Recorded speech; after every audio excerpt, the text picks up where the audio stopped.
Welcome to Plato's Cave. I'm Jordan Myers, and today we are going to take another step towards escaping the cave by actually rewatching or re-listening to an old episode that I am transferring over from my other show, That's BS.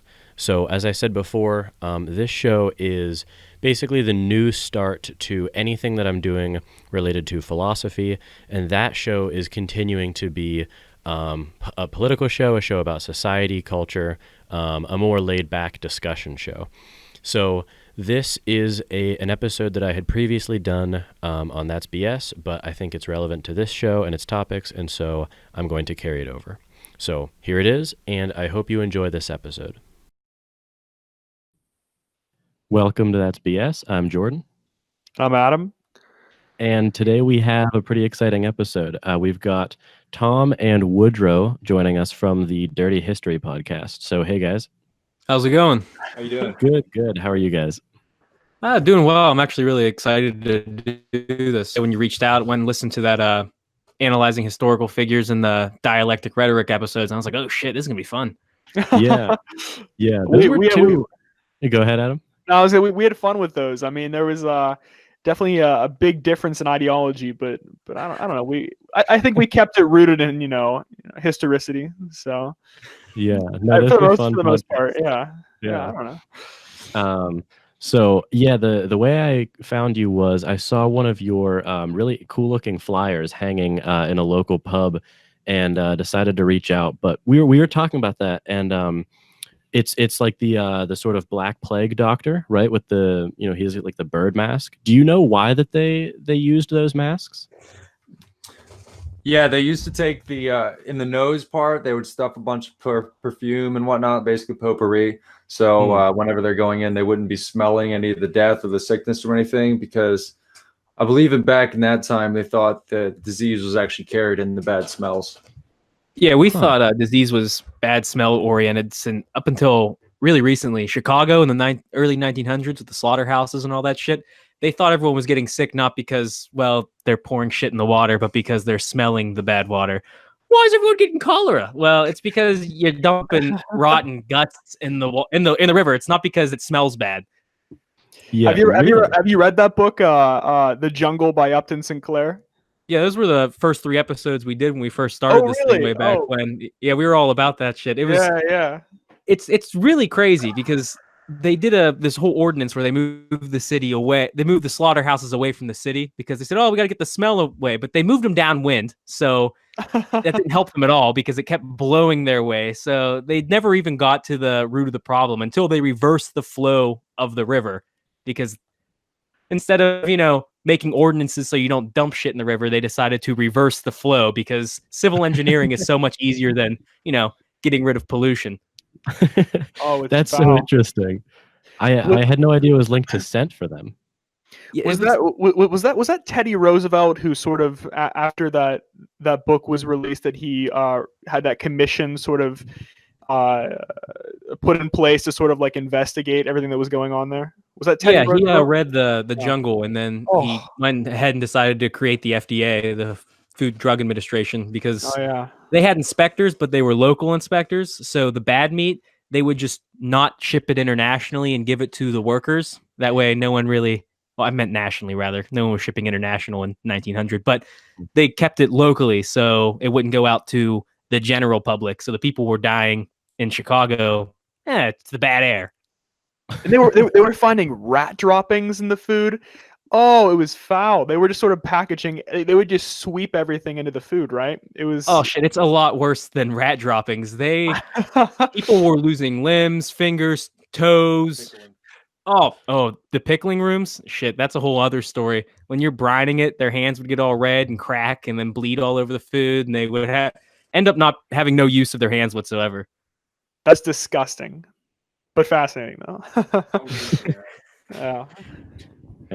So we thought we would sort of kick things off with a discussion of sort of the methodology of history, how it's taught, why it's important, and I don't know. One question that I kind of had today. I'm actually in a history of World War II class. I know, Tom, we were talking about that.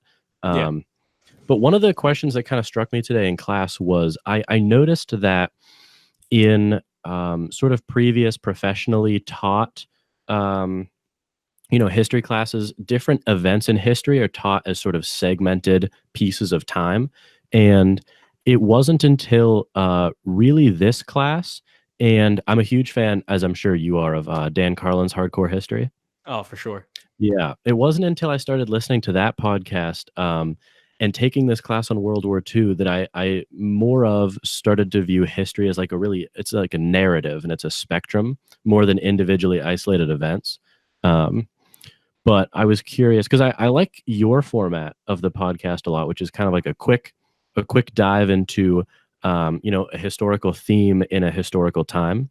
And it's really interesting, but I was curious if you had any thoughts on how history is taught. Oh, I have a lot of thoughts on historical thought. We're going to be here until about 6 a.m. now. Thanks for that question. Well, yeah. All right, listeners, grab a beer. There's definite flaws in the way we teach history in colleges and high schools today, because the way we typically do it is I'll start in high school first. The textbook idea.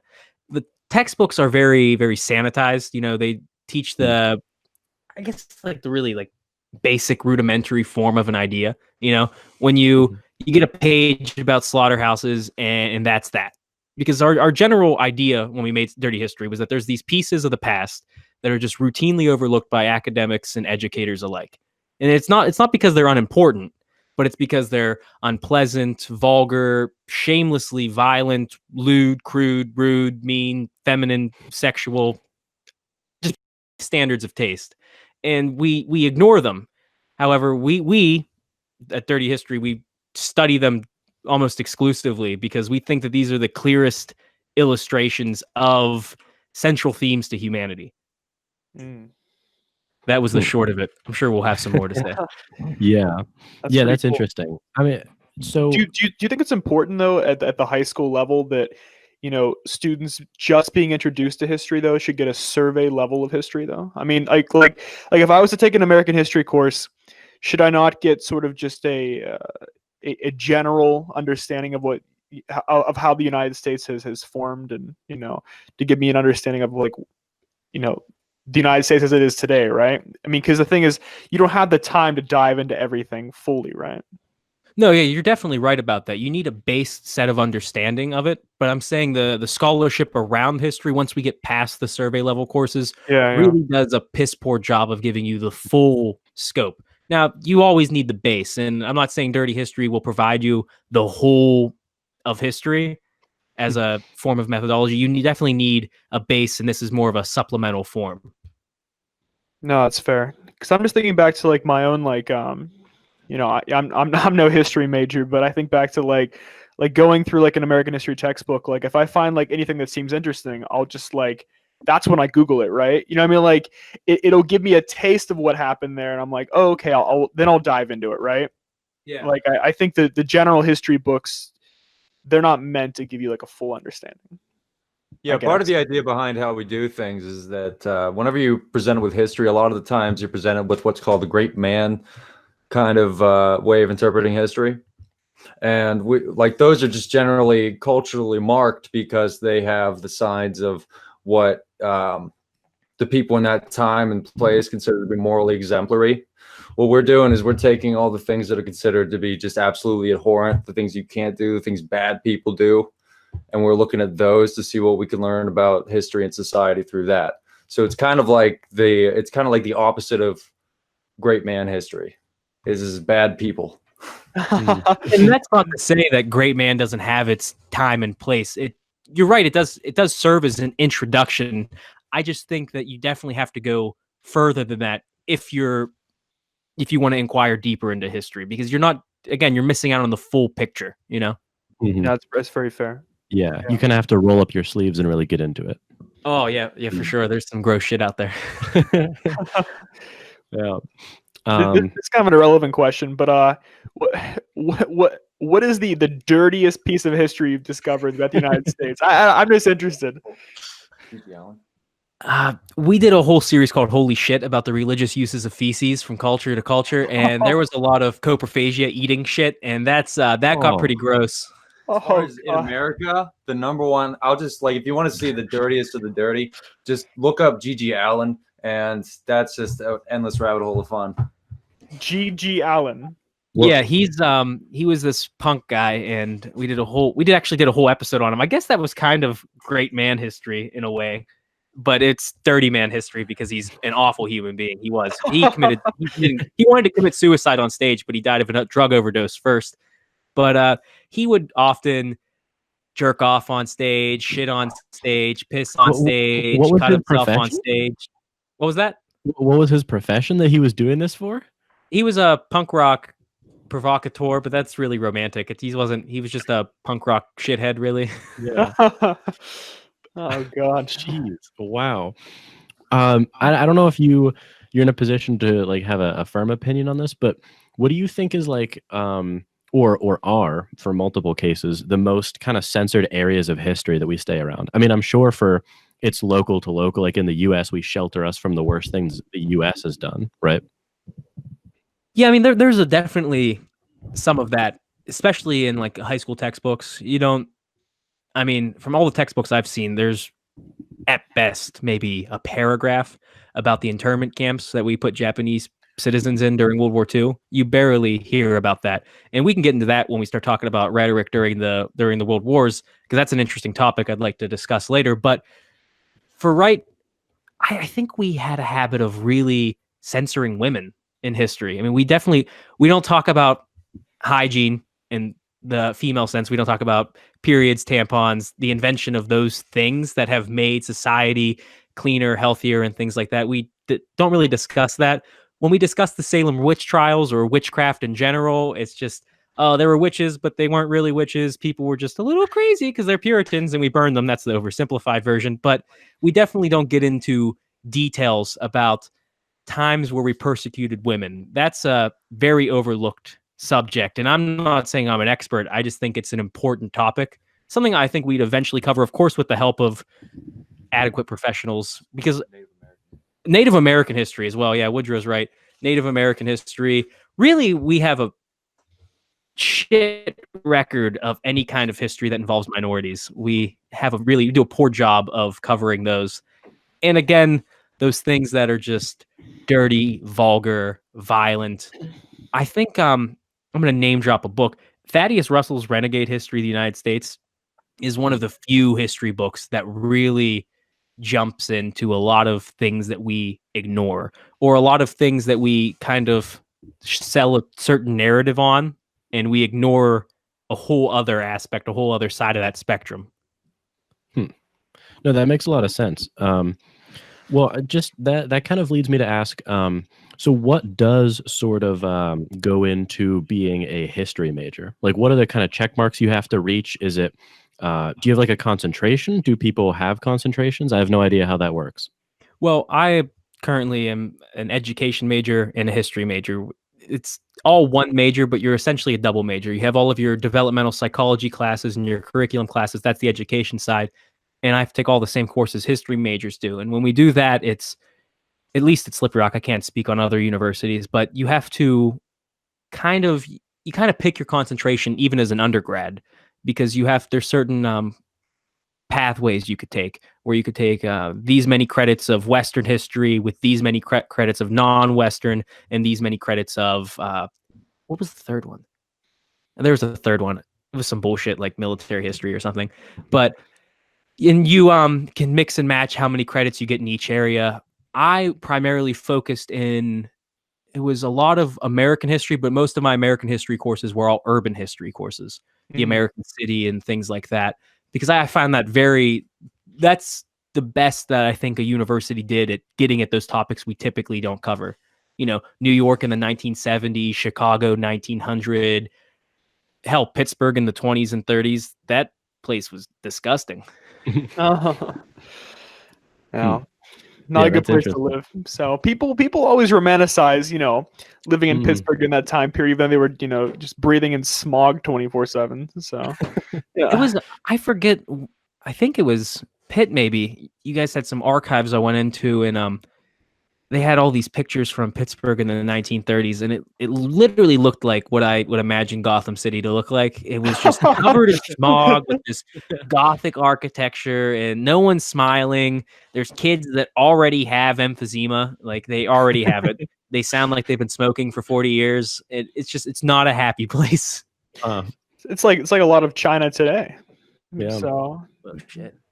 Yeah. We can get into that. Definitely there's a lot of measures that need to be put in place for air quality. Actually, I just saw the news today. The air quality is shit in Pittsburgh right now. Oh, really? Yeah, it was something about all the salt on the road and the way the weather's been. I don't know. I'm not gonna get. I'm a historian. I don't know shit about today. Yeah. No, I mean, I'd believe it. Well, yeah. So that we can get into. I was really interested to talk about because, like I said, I'm in this the history of World War I class. Mm-hmm. But we actually started back in the 800s with Charlemagne and the First Reich. What Hitler considered to be the First Reich, the Second Reich, moving on through it, and we've been talking about this interesting topic that relates to the podcast we did. It's like episode 26 or 27 about rhetoric and the dialectic and stuff like that.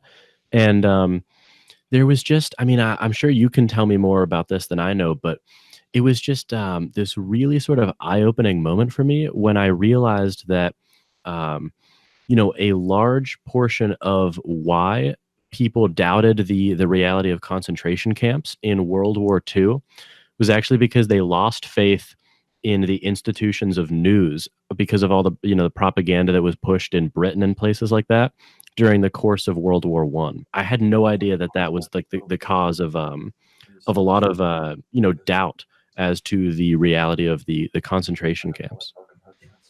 Hmm. You want me to go first? All right. Oh wait, go ahead.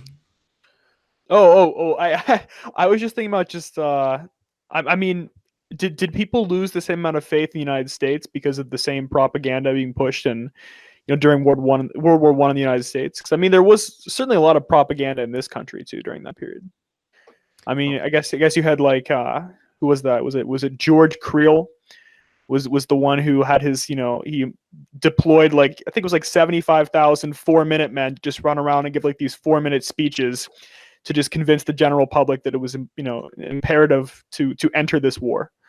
You know what I mean? So were people disillusioned after that period in the United States too, because of like the propaganda being pushed? So are we talking directly after World War I and then into World War II propaganda? Yeah. Okay. Now, here's something that's really interesting because we had the 1920s, and that was characterized widely by the Red Scare. And people were absolutely terrified of communism. And the news machine is just pushing that shit out like it's going out of style. And eventually we realized that, it didn't happen until well past the Cold War, that maybe communism wasn't such a threat in the U.S. Even today, I think some people are still overly scared of socialism. We don't have to get into that now. we've sort of dove into that on our podcast too. Just these ridiculous videos being pushed that are just it's complete propaganda on the right, but that's nonsense. But now, I know for people, the disillusionment of the citizens in the U.S. we'll talk first, and then we'll move. I think it really starts, well, not really starts, but it really gets hyped up during the Great Depression when you have all of these World War I veterans. They were denied their bonus, the whole bonus army thing. They march on Washington. They're living in these shit shanty towns called Hoovervilles, and then Hoover calls in the army, and then you have MacArthur who shows up, which no one learns from their mistakes. MacArthur didn't follow orders. Who would have thunk it? And he marched into these camps. And actually, 2 people died. 2 U.S. veterans died because they were just trying to get their bonuses. So people at this point they're, of course, very upset with the government. And that shows in the election when FDR wins overwhelmingly, right? Yeah. And that's the key moment. The 1932 election, FDR wins on this whole idea of the New Deal, right? He's pumping out New Deal propaganda, posters, murals. He hires, it's called, what was it? The Federal Art Project, when he has painting murals of guys working. It's all. Oh, wow. I changed my mind on the New Deal. Yeah. It's all propaganda at this point because FDR's doing the fireside chats where he's like, I'm just a simple man, when you've been a politician your whole life. And at this point, Americans are becoming disenfranchised because, yeah, the New Deal kind of helps. But as soon as the federal government pulls back some of its funding, the unemployment rate goes right back up again. So they're seeing all of these things like the New Deal's working, and there's still many, many people unemployed, going hungry. And they're wondering, the government's telling me it's working. The government's telling me people are back to work. I'm hearing about it in the news and I'm hearing it on the radio, but I still don't have a job. My friends don't still have a job. What's going on here? Am I getting the full story? Am I not getting the full story? Then World War II breaks out rather, and everyone goes into work then, and that effectively ends the Great Depression. But at that point, people sort of forgot almost. They got preoccupied rather about all of this New Deal mumbo jumbo. We were told it was working, but it wasn't working. But we'll put that aside right now because we just got bombed, or we just got attacked rather, and that really pushes it aside. And then post World War II, I think you could definitely see some of this skepticism coming back out. And I definitely would say the American population, to some extent at least, was definitely disenfranchised with the news media, because all they were getting pumped with well into World War II was propaganda. It was a propaganda machine on all parts of the conflict. That's pretty fair. Just because I as a classic lib, I'm going to defend the New Deal a little bit. Don't you think though that it was working until FDR sort of took his foot off the pedal, off the accelerator? Because I mean, unemployment was what, 25%, at its peak, and I mean that did drop precipitously once he began to fund these programs heavily, but then he stopped funding them. And he wasn't he sort of he got a lot of opposition in Congress because if I remember correctly, when he tried to pass through those midnight judges, into the Supreme Court, he got a lot of bad publicity because of that, and Congress was less willing to work with him. So wouldn't that be fair to say the New Deal was less effective after that point? Just because the New Congress Deal at the very beginning, the first 100 days he's in office, will take very effective. I mean, people are back to work where the unemployment rate drops. You're definitely right about that.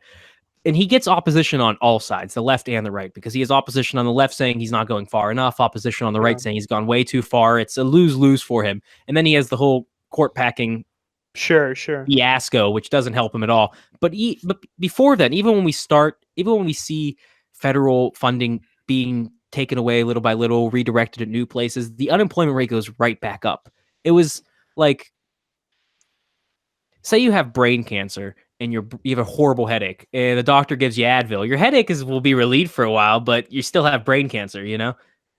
He wanted the 3 R's: reform, recover, and relief, recover, and reform. And I don't think he ever really checked that third box. He made some great attempts. We have the FDIC, the SEC, we have Social Security now. He passed through Glass-Steagall. Glass-Steagall was a monumental piece of legislation that curtailed the banks. I mean, or at least what was it? I think it protected people up to $5,000 in terms of investing in banks. Like the government. Yeah. So I feel like there were some good achievements of the New Deal. I don't know.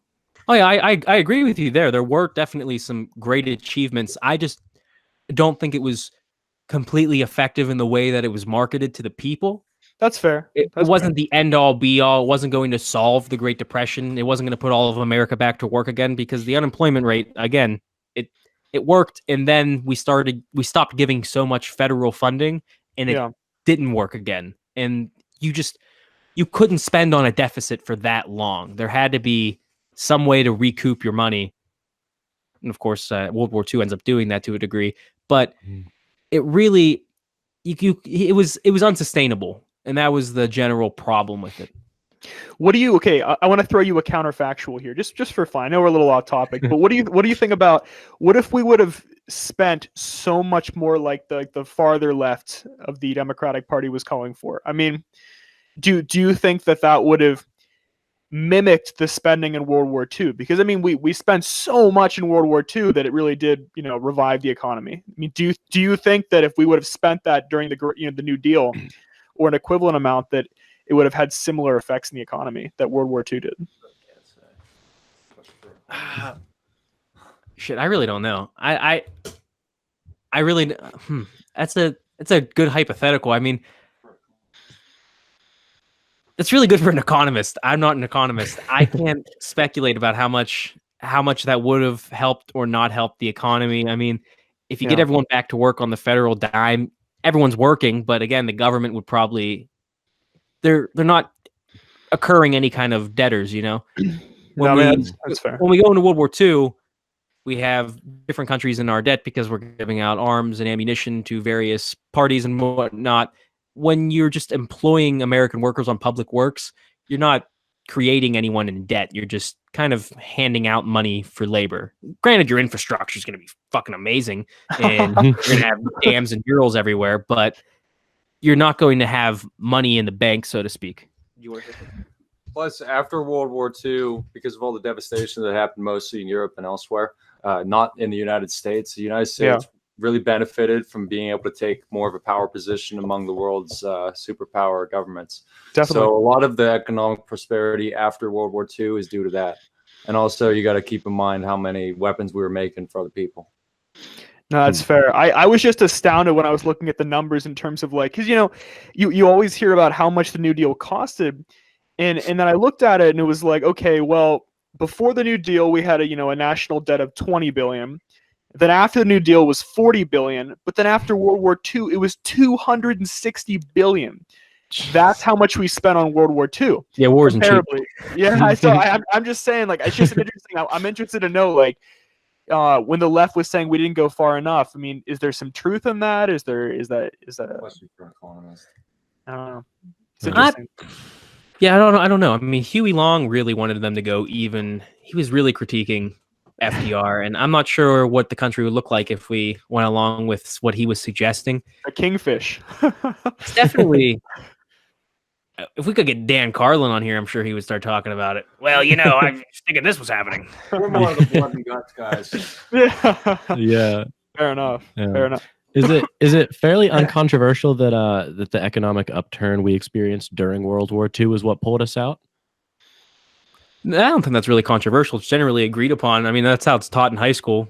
The New Deal didn't work. This did, because the New Deal was nearly socialist. So war is the true American way of fixing the economy. Yeah. As always. Yeah. This is just like another little tangent, but I was researching the Tennessee Valley Authority, which it came under fire so much in the ensuing decades, and I was looking into it, and it was amazing how successful the Tennessee Valley Authority was. It was people were like, "Oh, it's socialism, it's horrible." Then I looked into it, and it was like it eliminated unemployment, it subsidized housing, and it was one of the most prosperous areas in the country for decades afterwards. And I was like, well, it was a highly successful program. So I don't know. It's like, I don't want to speak too generally, but oftentimes when we see great advances in an area or in technology, it typically comes from government funding first. When we say we privatize space travel, that's great, but who did it first? A singular business cannot possibly put in enough money and time for the research necessary or the infrastructure building necessary to do great things like building how many hundreds of dams were built in Tennessee to create enough hydropower to power how many houses was it? It was insane numbers. It's amazing. So that the private sector really couldn't match. No. Yeah, a lot of that is just because there's not always necessarily like a direct, obvious economic benefit to doing something that's in the field of basic science, like science just for the sake of science. Mm-hmm. So a lot of the time that has to come from government funding because, institutions are set up to do that. Some of it can come from R&D and individuals, universities, etc. But the government has been a big source of that. But on your note about the socialist societies and such working out, one thing that one of Zizek's big things about China and Russia and their communist states is that none of them really followed the formula that Marx set out, which involves it being like an industrialized nation before it switches over. So, yeah. according to Zizek's critique, you really can't judge the concept of it by all of the real world cases that have existed. Like Russia and China aren't necessarily the perfect example, just as the United States isn't the perfect example of capitalism in theory. You know what I mean? Sure. And just to throw in a caveat here, I'm not an actual socialist. I'm just I get what you mean. I'm not a communist. In no way am I, but I'm just saying, like, just when discussing like narratives, you know what I mean? I think it's just interesting how there's this narrative you learn about, just like, socialism and government programs always being bad. And then you look at this area where, the Tennessee Valley Authority was condemned for decades, even though it was highly successful. And you're like, hey, I don't know. I think you have to take individual cases at their face value. So another thing about the widespread phobia that is the popular quote, "Yelling fire in a crowded theater." Yeah. Attributed to Oliver Wendell Holmes. That was in the case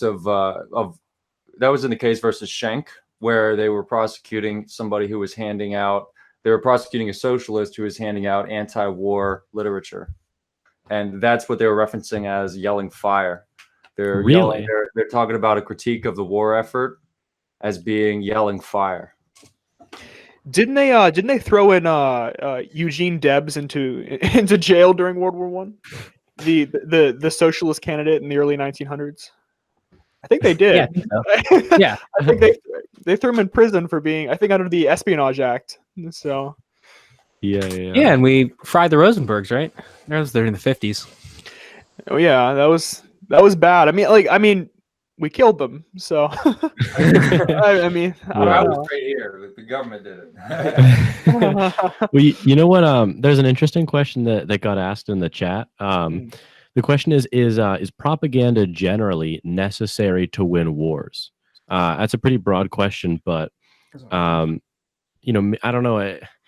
It's pretty arguable. I don't know. I mean, I guess you guys know more than me on this, but it's pretty arguable that you could make the case that that's what got, Britain. I guess because Britain had a draft, if I'm remembering correctly, they didn't have a mandatory service in World War I, so they kind of rallied up a lot of support using propaganda. Is that right? I think it's maybe not necessarily like if you're going to make more of a general statement about propaganda starting wars, I think maybe it's more so ideology that starts wars, and propaganda is sometimes used to spin things that way. Sometimes people just react wanting war. I'm going to differ from him on this shit. Yeah. Okay. We got a breakup in the camp. I think I'm not going to disagree on the starting wars part. I think ideology does oftentimes can lead to wars beginning. I think we saw that in World War I and World War II.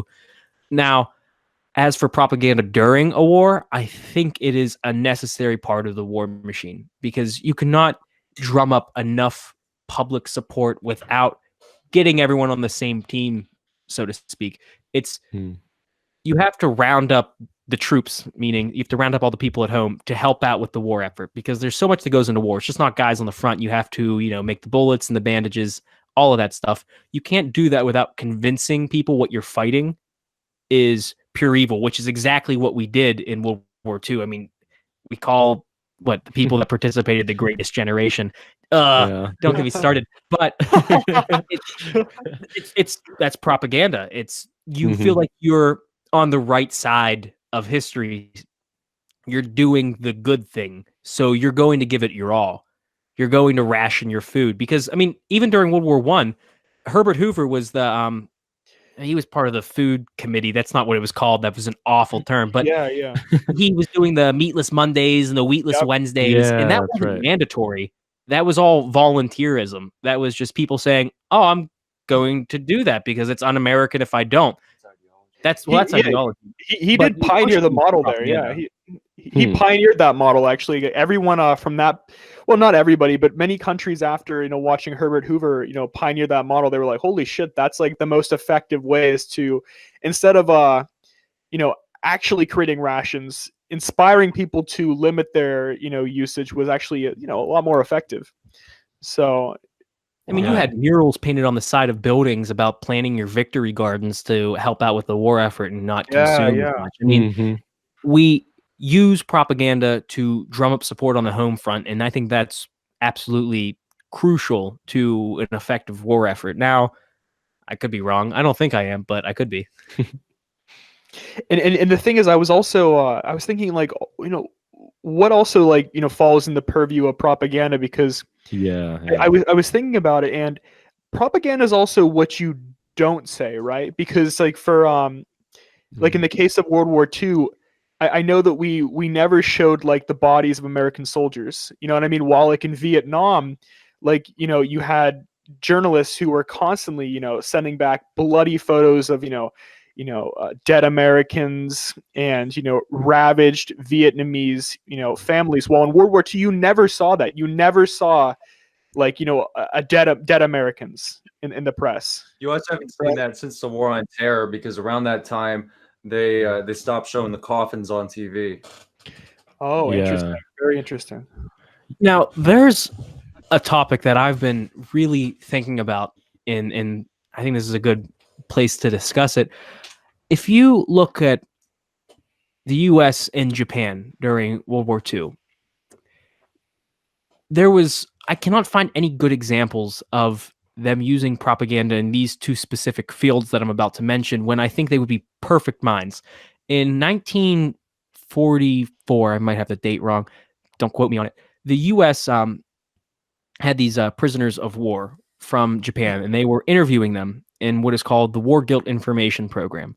And what it essentially found was that the Japanese military apparatus was recruiting or kidnapping women to work in these quote-unquote comfort stations. And what they were we did an episode on this, and it's been perplexing me ever since. And essentially, they were serving in military brothels, and it was seemingly state-sponsored sex slavery. No one ran with that. It was not. If you're making a propaganda machine to show that your other side is the wrong side, I think there's not a better case than sex slavery. But for some reason, we didn't use it. It was deemed classified. It was shut off from the public, and we didn't declassify it until well after the war. And then on the Japanese side, there might be some examples, but I haven't seen any widespread examples that are really talked about in mainstream history of the Japanese government using how America is putting Japanese citizens in internment camps. On both sides, you don't see their gold standards of demonizing the other side used. I mean, they have the smoking gun, so to speak, for the propaganda machine, but for some reason, I can't understand why they held back. And I don't know. I just don't get it at all. That is really interesting, because I mean, there's sort of a paradox here where, America, I mean, obviously we have this sort of like a Puritan, disgust almost for sex in a way, where, it kind of goes against, obviously up until very recently, the things that we sort of allow ourselves to discuss in public. So there's sort of, I don't know, maybe like a paradox where you would think that would be, like, just like you said, the best thing possible to levy against them. But at the same time, maybe it was our sort of allergy to the topic in public that didn't allow us to put it forth. I don't know. It's just a theory. I have no basis for it. Yeah, I have not come across anything that really gives me a definitive answer. It's been pissing me off for like 2 months now. How well did we, this is, I don't know this very well, but how well did we hide, Executive Order 9066? How well did we hide that? I don't know. I don't even know if it was classified, because it's common knowledge now. And I'm trying to figure out when it became common public knowledge that we were doing that, and whether or not people were behind it, because you don't see really any protest against it, Yeah. For the listeners, can you clarify what that is? The internment camps was the Executive Order 9066. So, I just remember the number because you know, it's stupid, but you know, like in Star Wars, you know, just like, you were gonna say it. Order 66. Yeah, I knew you were Order gonna say it. 66. And I was like, I saw that parallel, and I'm like, I'm not gonna forget this number. Like, FDR in his wheelchair with his hood up. That's exactly how I imagined it when I read that. I was just like execute order 9066. Oh God, that's great. That's fascinating though, no, dude. yeah. I can't imagine why either side didn't use very readily made propaganda. So Now, for everyone watching, there's an answer to that question. You'll just have to listen to Dirty History to find out. Oh yeah, shameless plug. I don't care. That's excellent radiomanship. So wait, I'm unfamiliar with doing these live stream things. People are posing questions as we're going. Yeah, there's a live chat. Actually, I don't know if something looks a tiny bit different about this episode. We just started streaming them live last week with our last episode, so I'm still kind of working out the bugs and everything. But in you know, underneath the YouTube page and the YouTube video, there's like a live chat that's going on. Okay. So there's been a lot of comments. I've been trying to ask the more interesting ones. It's hard because, you know, I'm trying to talk with you guys, but then also scan the chat. Yeah. But yeah, I don't know if I'm doing something a tiny bit differently or not. How can I see the chat? Where is that? Well, you're not going to see it in this, like our little window. Okay. But if you were to pull it up on your phone, there should be a live chat like underneath the video. Cool. Yeah, you can't see it in the window. You know, that was basically just a fuck you to us, right? yeah. Yeah, I don't know if there is a way for me to enable that or not. I'm still kind of toying with the YouTube live stuff. But it makes it more enjoyable, I think, because the audience can kind of chime in, and it's also easier on my end with editing. I'll be honest. That's a big reason why we did it. This is strange. I just pulled it up on. Oh, what? I'm listening. Oh yeah, we can see it on YouTube. I'm looking at it on YouTube right now as we're doing it to look at these questions, and it's.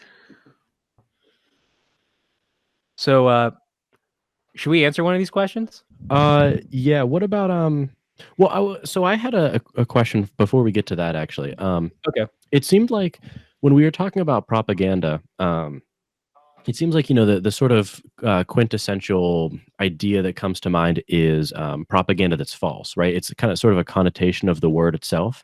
But I was curious, do you have any idea what? And of course, I mean, in World War I, especially, I know in Britain, there was a ton of propaganda that was spread that was like just totally fabricated. They were saying that, you know, Germans were eating babies and shipping men back to be processed in the homeland and things like that. Which was totally fake, but it was being done with horses, which is interesting. But do you have any ideas as to what proportion of propaganda, maybe like in a specific time or in general, is fake? Because the other one that came to mind is that that really iconic "Loose Lips Sink Ships" poster that was you know, published in U.S. bars a lot, and there's nothing untruthful about that in any sort of way. So it seems to run the full gamut there. You want to lead on this one, man? Or do you want us to go? No, if you have any thoughts, yeah. I don't think propaganda necessarily has to be dishonest. I mean, we definitely see examples of that because one of the main purposes of propaganda is to kind of demonize the opponent or the other or whatever it may be. But you're also trying to build this national myth. So there's a degree of, you know, patriotism and these things that bolster your moral high ground. So they're not necessarily true, but you're creating myths. It's myth making. You know, you have your Uncle Sam, I want you. That's propaganda, but there's nothing inherently dishonest about it. It's just kind of establishing a myth and a national identity or character through these cartoons. No, that's a good point. Yeah, I don't see anything wrong with the Loose Lips Sink Ships one, but there were, like, during World War I, I think of that iconic poster of, you know, it shows like the Kaiser pulling that it shows like a shadow of the Kaiser pulling a woman, almost like implicating that. I'm sure if you Google it, you could find it, but it's a pretty famous poster. But like he's like, it's kind of implying that like mass rape is occurring in Germany too. Like they're gonna get our women. Like, let me see if I can find it here. There's one that's sort of associated with that.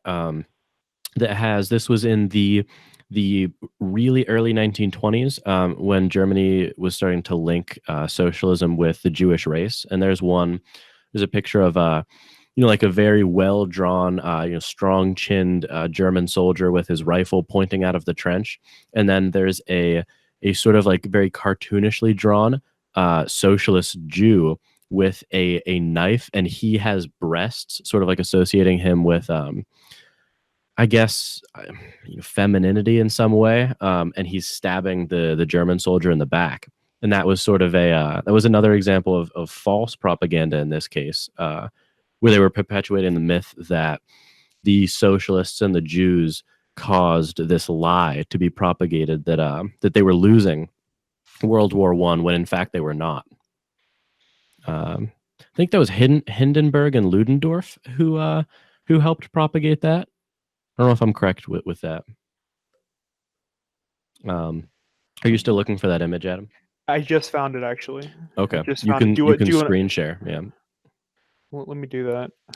So, all right, let me let's see if I can actually do it. Okay. Yeah. About just like the imagery of like a big scary guy taking an innocent woman away is that it's pretty much used in. You see it used a lot in cases in which people are trying to foster some sort of like national pride or like fear of invaders. It's associated a lot with xenophobia. It's a lot of like this savage coming in and getting your woman. Like you see the same thing in King Kong. That's a pretty example. Do you guys see this one right here? Are you able to see that? Yeah, it's Belgium. Yeah. Oh, the rape of Belgium. Yeah, it's just like no, but you're right. I'm gonna look up that King Kong one too, because I do remember that one. There's because we all know there's no way to stop rape like buying Liberty bonds. There we go. That's that one. There we go. Oh, destroy the mad brute or whatever it was. Yeah. Interesting. Oh, okay. Yeah. That's interesting that there's that repetitive theme versus barbarian kind of dichotomy that you see a lot in history. It's like Romans, barbarians, colonists, and the Native Americans. You see it repeated over and over, and a lot of the time it comes with this kind of symbolism whenever they're doing propaganda for it. Yeah. Because the whole thing is you're trying to establish the other side as the other. You're on the right side. It's really the whole point. You're trying to make the population feel as though they're doing something good by buying a Liberty bond. It's not just helping the government, not helping the war effort. It's helping fight evil. It's helping to stop, women from getting raped. Who doesn't want to do that? Unless you're an asshole. Do you think it was justified then? Because I think from what I've read, Germany was committing, some sort of mass civilian killings at that point, like in World War I. Do you think it was justified to portray these people as beyond human, as sort of just the essence of evil, in order to defeat like a real evil? Was it justified? I mean, you can't really not say it wasn't after the Holocaust. Yeah, it was justified. I mean, how about World War I? You're kind of on the losing end. Let's remember here that World War II is America's unofficial religion. That's true. That's very true. Well, I think like Tom said, it is sort of, or I guess Adam said in it's different in World War I because at least to my eye, there was so much less of a clear evil. I mean, that was like one of the most meaningless wars the world has ever seen, right? It was just sort of people being tied in by treaties to other people. An archduke gets assassinated, and suddenly all of the world's main powers are in a struggle. Like it just made no sense. And that's an interesting question. I know there's sort of dispute about whether it was the interdependence model or sort of the realpolitik, regression almost that caused it. I know there's sort of debate about that. Explain the second one. I don't know what that means. The realpolitik model. What is that? It was sort of it was a term that was used to describe regimes that were much more primitive, I guess, in the past and sort of isolationist, and it was big powers keeping each other in check, as opposed to it was sort of like the big stick policy, I guess, of Roosevelt. What was that? Speak quietly and carry a big stick. Yeah. It's it relates back to Otto von Bismarck. That's whenever the term was phrased, because Otto von Bismarck had a way of just kind of going about and doing the same things that all the other world leaders were doing, like all the bad stuff that they wouldn't have said that they're doing in public. He just went ahead and said it and said why he's doing it and just forced people to be okay with that. You know what I mean? Mm-hmm. That's interesting. Okay. That makes sense. So are you saying it's more of like strongman politics, just sort of like the isolationist strongman politics, keeping each other in check? Is that simple? Yeah. Okay. It's that, and it's also I know an aspect of the interdisciplinary or the interconnected model is an assurance that you need other countries just as much as they need you. Okay, so that's always the model I've heard. In terms of like what started, but I've never heard the other one. That's interesting. Well, I guess the question is if they had a more realpolitik, non-linked setup in Europe, would World War I have happened, or would it have happened to the magnitude that it did? Because it's interesting, because I think, Adam, people like you and I especially, we're more fans of globalistic societies, right? Sure. But it is an interesting thought experiment to think, well, if they weren't so interdependent, would World War I have even happened at all, let alone happened? I'm just speaking, I'm shooting from the hip at this point, because my historical knowledge is not as great. But like when I think back to pre-World War I, when you had strongman countries that weren't interconnected, didn't you still have major wars? I guess not to the extent that World War I, but you still had dynamos like Napoleon, right? Mm-hmm. That would emerge and attempt to take over the continent, right? Yeah, I guess the difference there is it was one empire, the French Empire fighting everyone else. It wasn't the French Empire linked with the British, fighting whoever. And I think a large part of that comes in with the technology. Dan Carlin touches on this. You can't take the big hits. You can't keep this crazy, huge conflict going for a long time, because you have one big battle, your army's wiped out. What was it? The Battle of Waterloo, that's it. You can't do these huge scale battles that you see in World War I over and over and over and over again. You have Verdun, you have... I just listened to this fucking podcast. The Marne? The Marne is one of them, right? The Marne, yeah. You can't do that up until this point. So, is it does it have to do with the way the international stage was set at this time, or is it something to do with that combined with the apex of technology at that moment? Or I think it just all has a role to play in all the pieces were in the perfect spot for World War I to have occurred. Mm-hmm. Under any other circumstances, it's harder to happen. But I think the crucial piece you can't take away for a World War I sized conflict is the technology involved. If you can't have the infrastructure to back up that war effort, it never happens. Yes, the politics played a huge role in that. You need that as well. What? The Westphalian model. Oh yeah, for sure. Yeah. Can you explain that? What's the Westphalian model? You want to hit him with it? Westphalian model is just the type of sovereign nation model that was set up around the mid 1800s, late 1800s, starting in Europe, and it's pretty much just the model of a sovereign nation that we have now. So I think that has something to do with how it went from being like empire versus empire versus outlying territories, to the interdependent groups of countries that you have now. Interesting. Okay. Yeah, very interesting. Actually, the technology that you were talking about, I never realized how incredible it was. Actually, there was this, totally it was just absurd. Actually, a combination of old war style tactics. People were still sort of reminiscent of the Napoleonic Wars, where it was all about honor and dueling and things like that. You had that mindset. There were still horses used in World War I. You had that combined with, barbed wire, the use of trenches, machine guns, tanks, the German U-boats, Zeppelin bombardment, and like a poison gas. So is this artillery? Exactly, yeah. And so I was just shocked to learn that all of that sort of coincided into this hellish amalgamation that happened in World War One. Yeah, I mean, combined during World War One, the British and German forces fired, what did it say, 300 million projectiles at each other. 300 million projectiles over the course of World War One. And you have guys in those old world uniforms with the white gloves charging a cavalry charge against hundreds, thousands of shells of artillery and machine gun bombardment and tanks towards the end of the war. At that point, the horse charging shit kind of goes away because they realize we just get slaughtered every time. But it's the beginning of the war when they're trying to throw these big punches of, we're going to charge out, we're going to pull the sword, and we're going to run.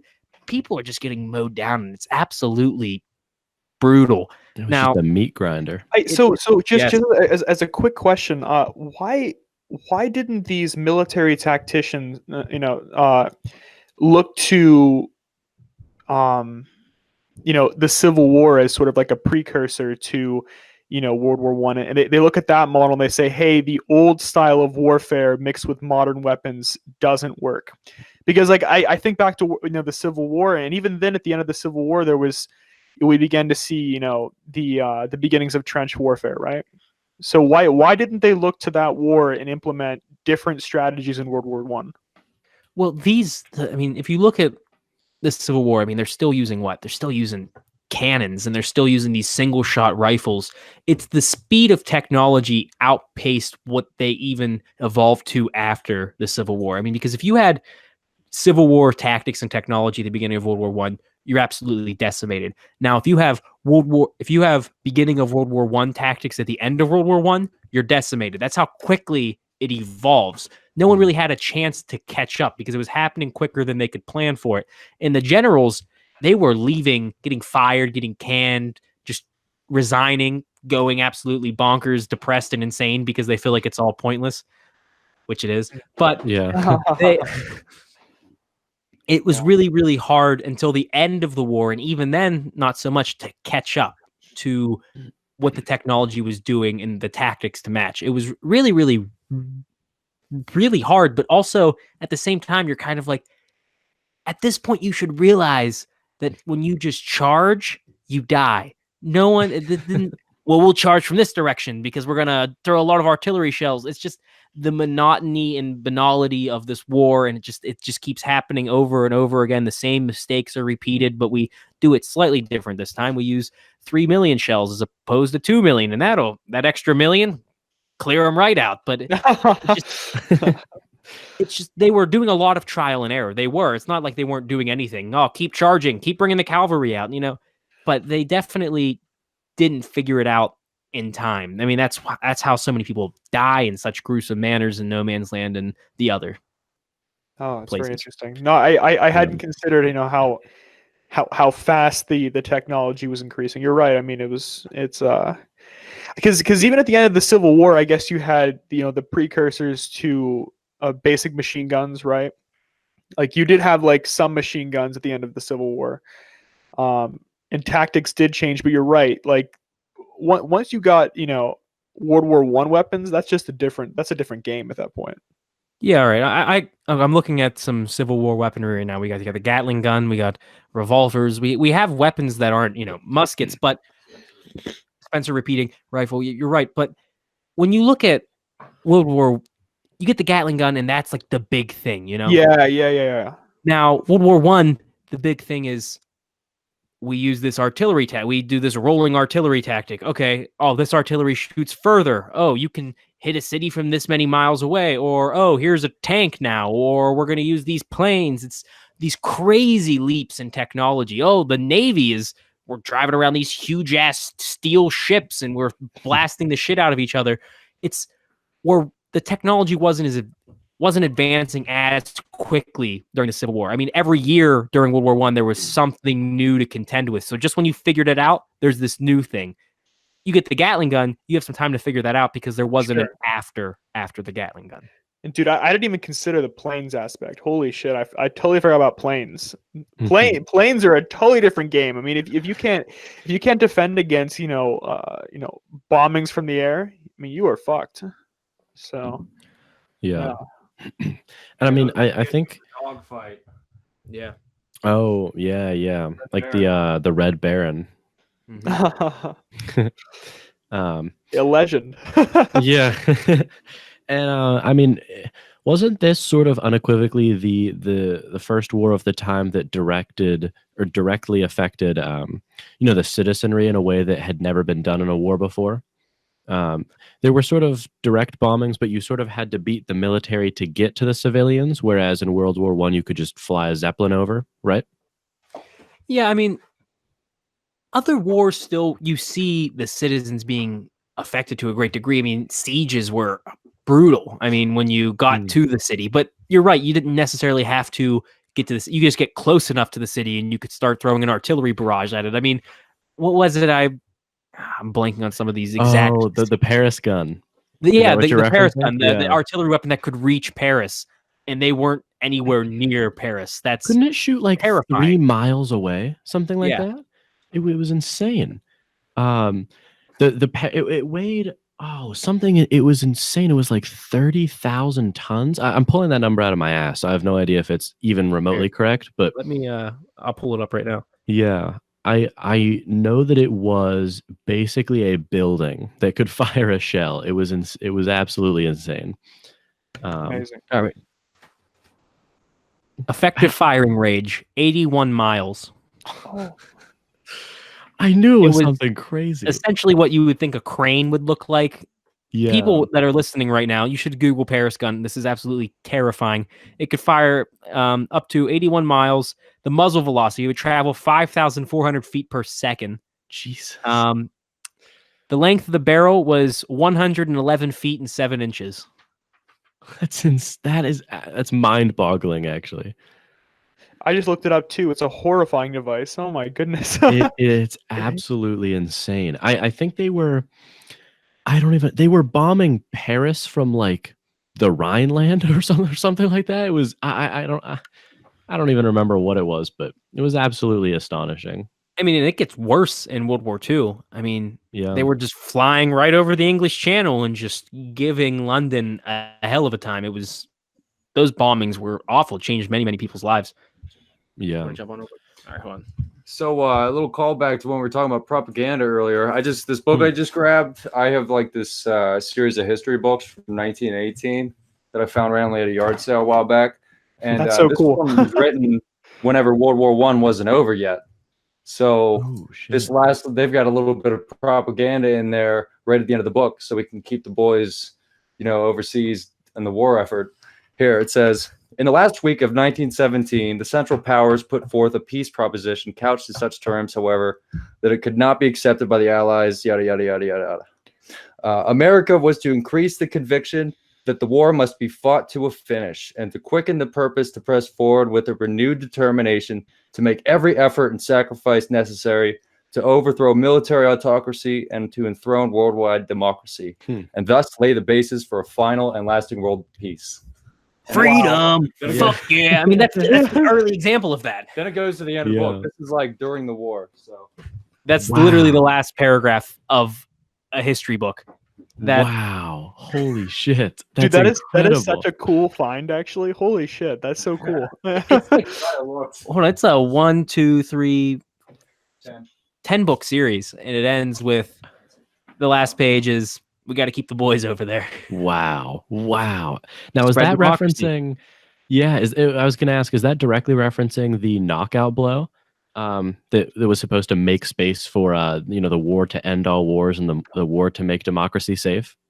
Yeah, it's supposed to be that conflict that effectively gives the world democracy. It's our gift to the whole world. Here's the democracy that you need. Let's overthrow the military autocracies. Let's overthrow the socialist governments. Ideological manifest destiny. Oh, whoa. Yeah. I'm throwing out the big boy terms. Ideological manifest destiny. It's actually like, it's we got to keep spreading west, or in this case, east. We have to spread our morals and values to the whole world. What does it say? Democracy is the basis for long-lasting world. Yeah, it says, quote, necessary to overthrow military autocracy and to enthrone worldwide democracy and thus lay the basis for a final and lasting world peace.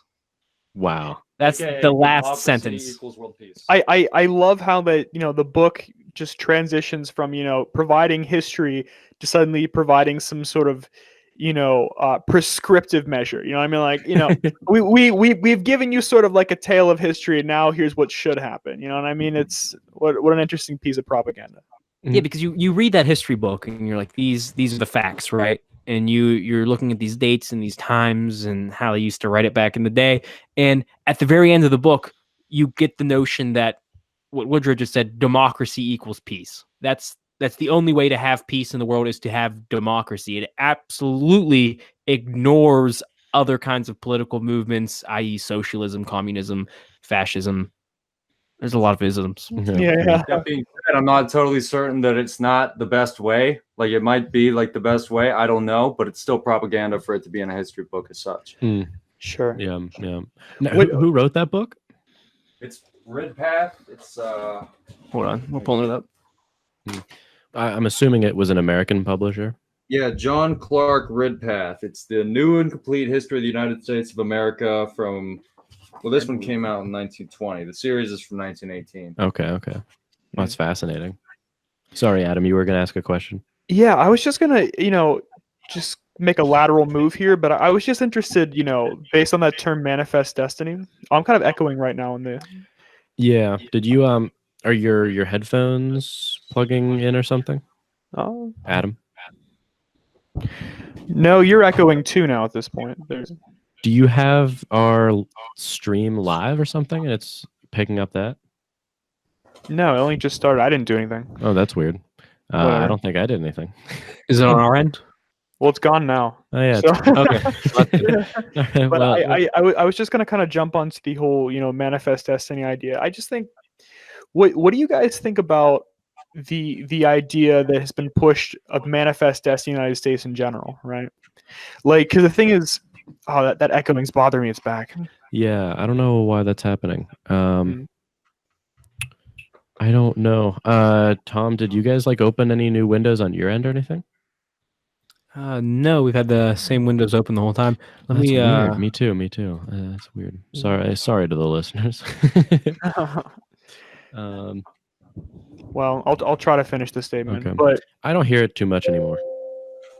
Yeah, but with the whole manifest destiny idea, I was just thinking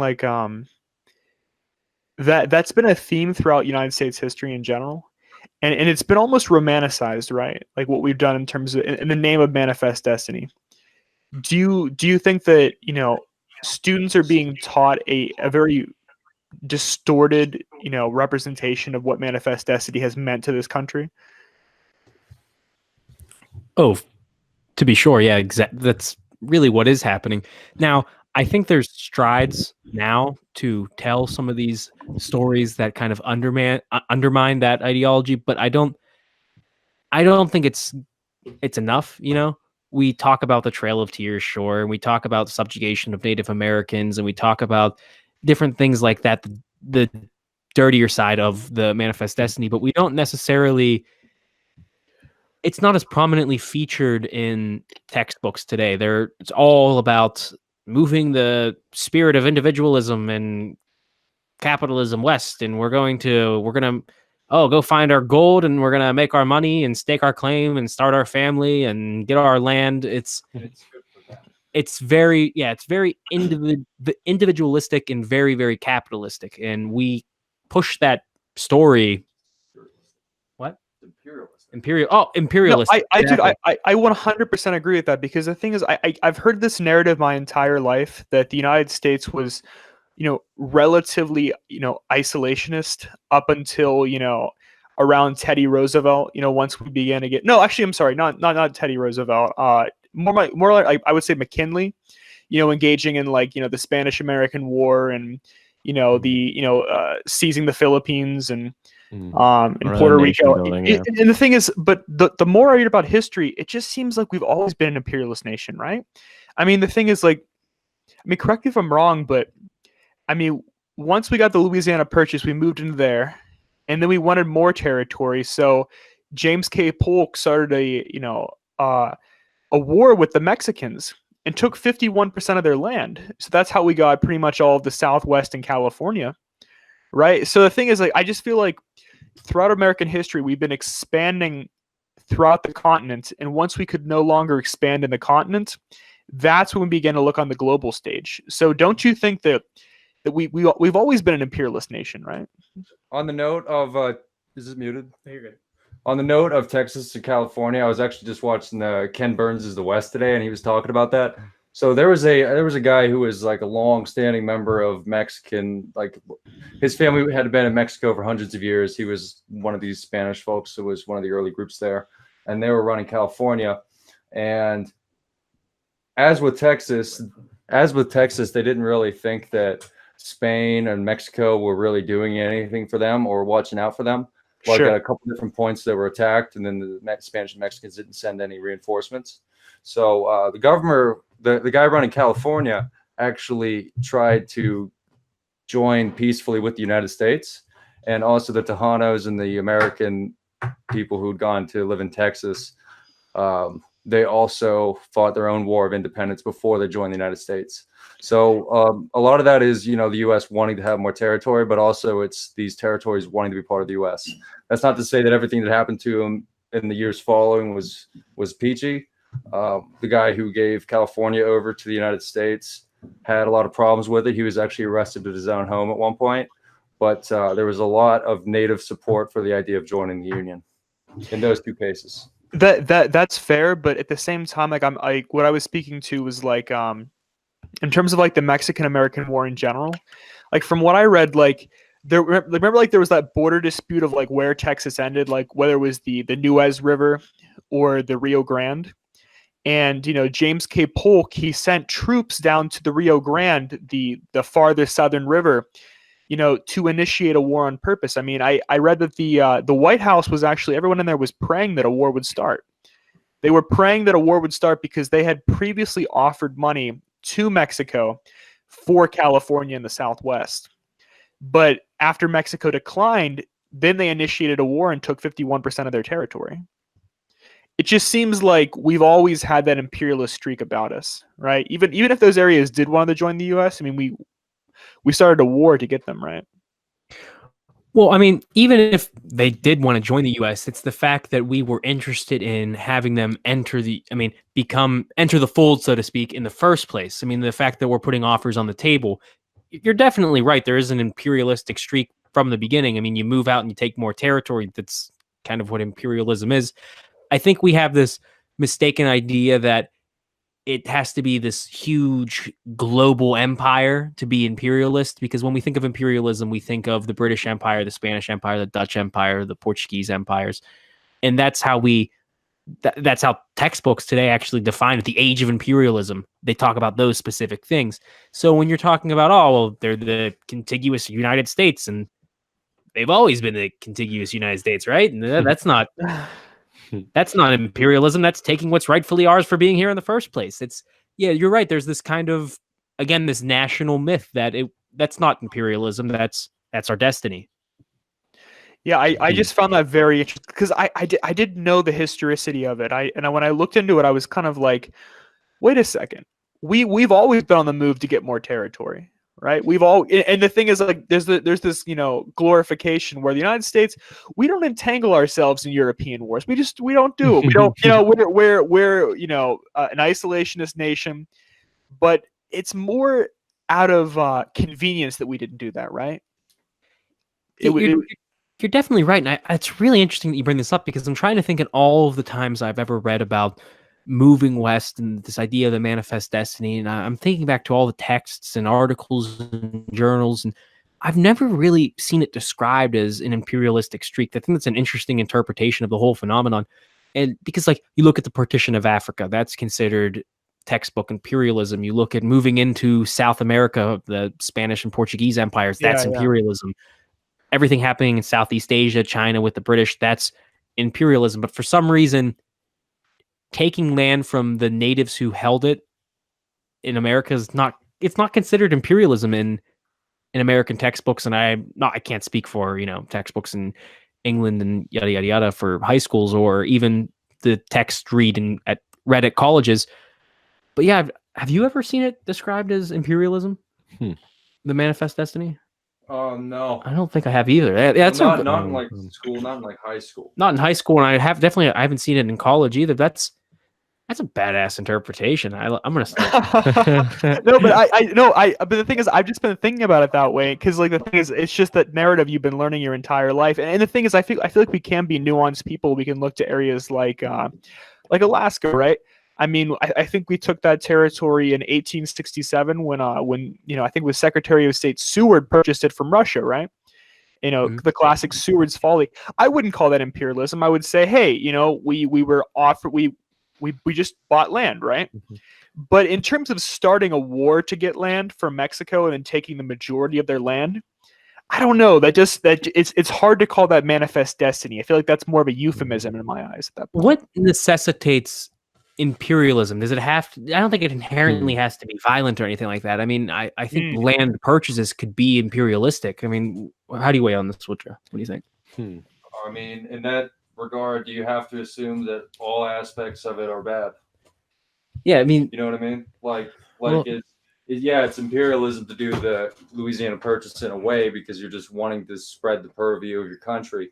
But if they're getting it peacefully, and of course, what they do when they go into the land afterwards, that's another story. But if they're getting of course, is that the worst example of imperialism? I think the way we broadly teach imperialism, we kind of put it through a negative lens. We look at it is generally bad. I mean, they subjugate people. It's awful, but it's not always awful because, as Woodrow was just saying, the Louisiana Purchase could be an example of imperialism. And in fact, the whole idea that the French are selling the United States land that neither one of them technically even have a claim to at that point. I mean, they got there, but there were already people there. So the whole idea is already over this imperialism by proxy. It's this imperialistic overlay of the whole deal. So that's like imperialistic inception. There's imperialism on top of imperialism. You guys do make fantastic points there, actually. Because you're right though. Because the French, they only had simple forts throughout the Louisiana Purchase. They didn't have a stake in the same way that the United Kingdom had a stake in Eastern United States, right? Like the French, it was sparsely populated. But you're right, they were pretty much selling land that was primarily occupied by the Native Americans, right? So it's interesting to me, dude. I don't know. There's a certain narrative in this country about how we've expanded. I can test that a little bit. Well, because if you want to take it to its logical extreme, the only people who were not imperialists were the first people to move out of Africa in some sense. It would have to be sort of like the first people to ever reach that land, because otherwise, it's someone taking it from someone at some point, right?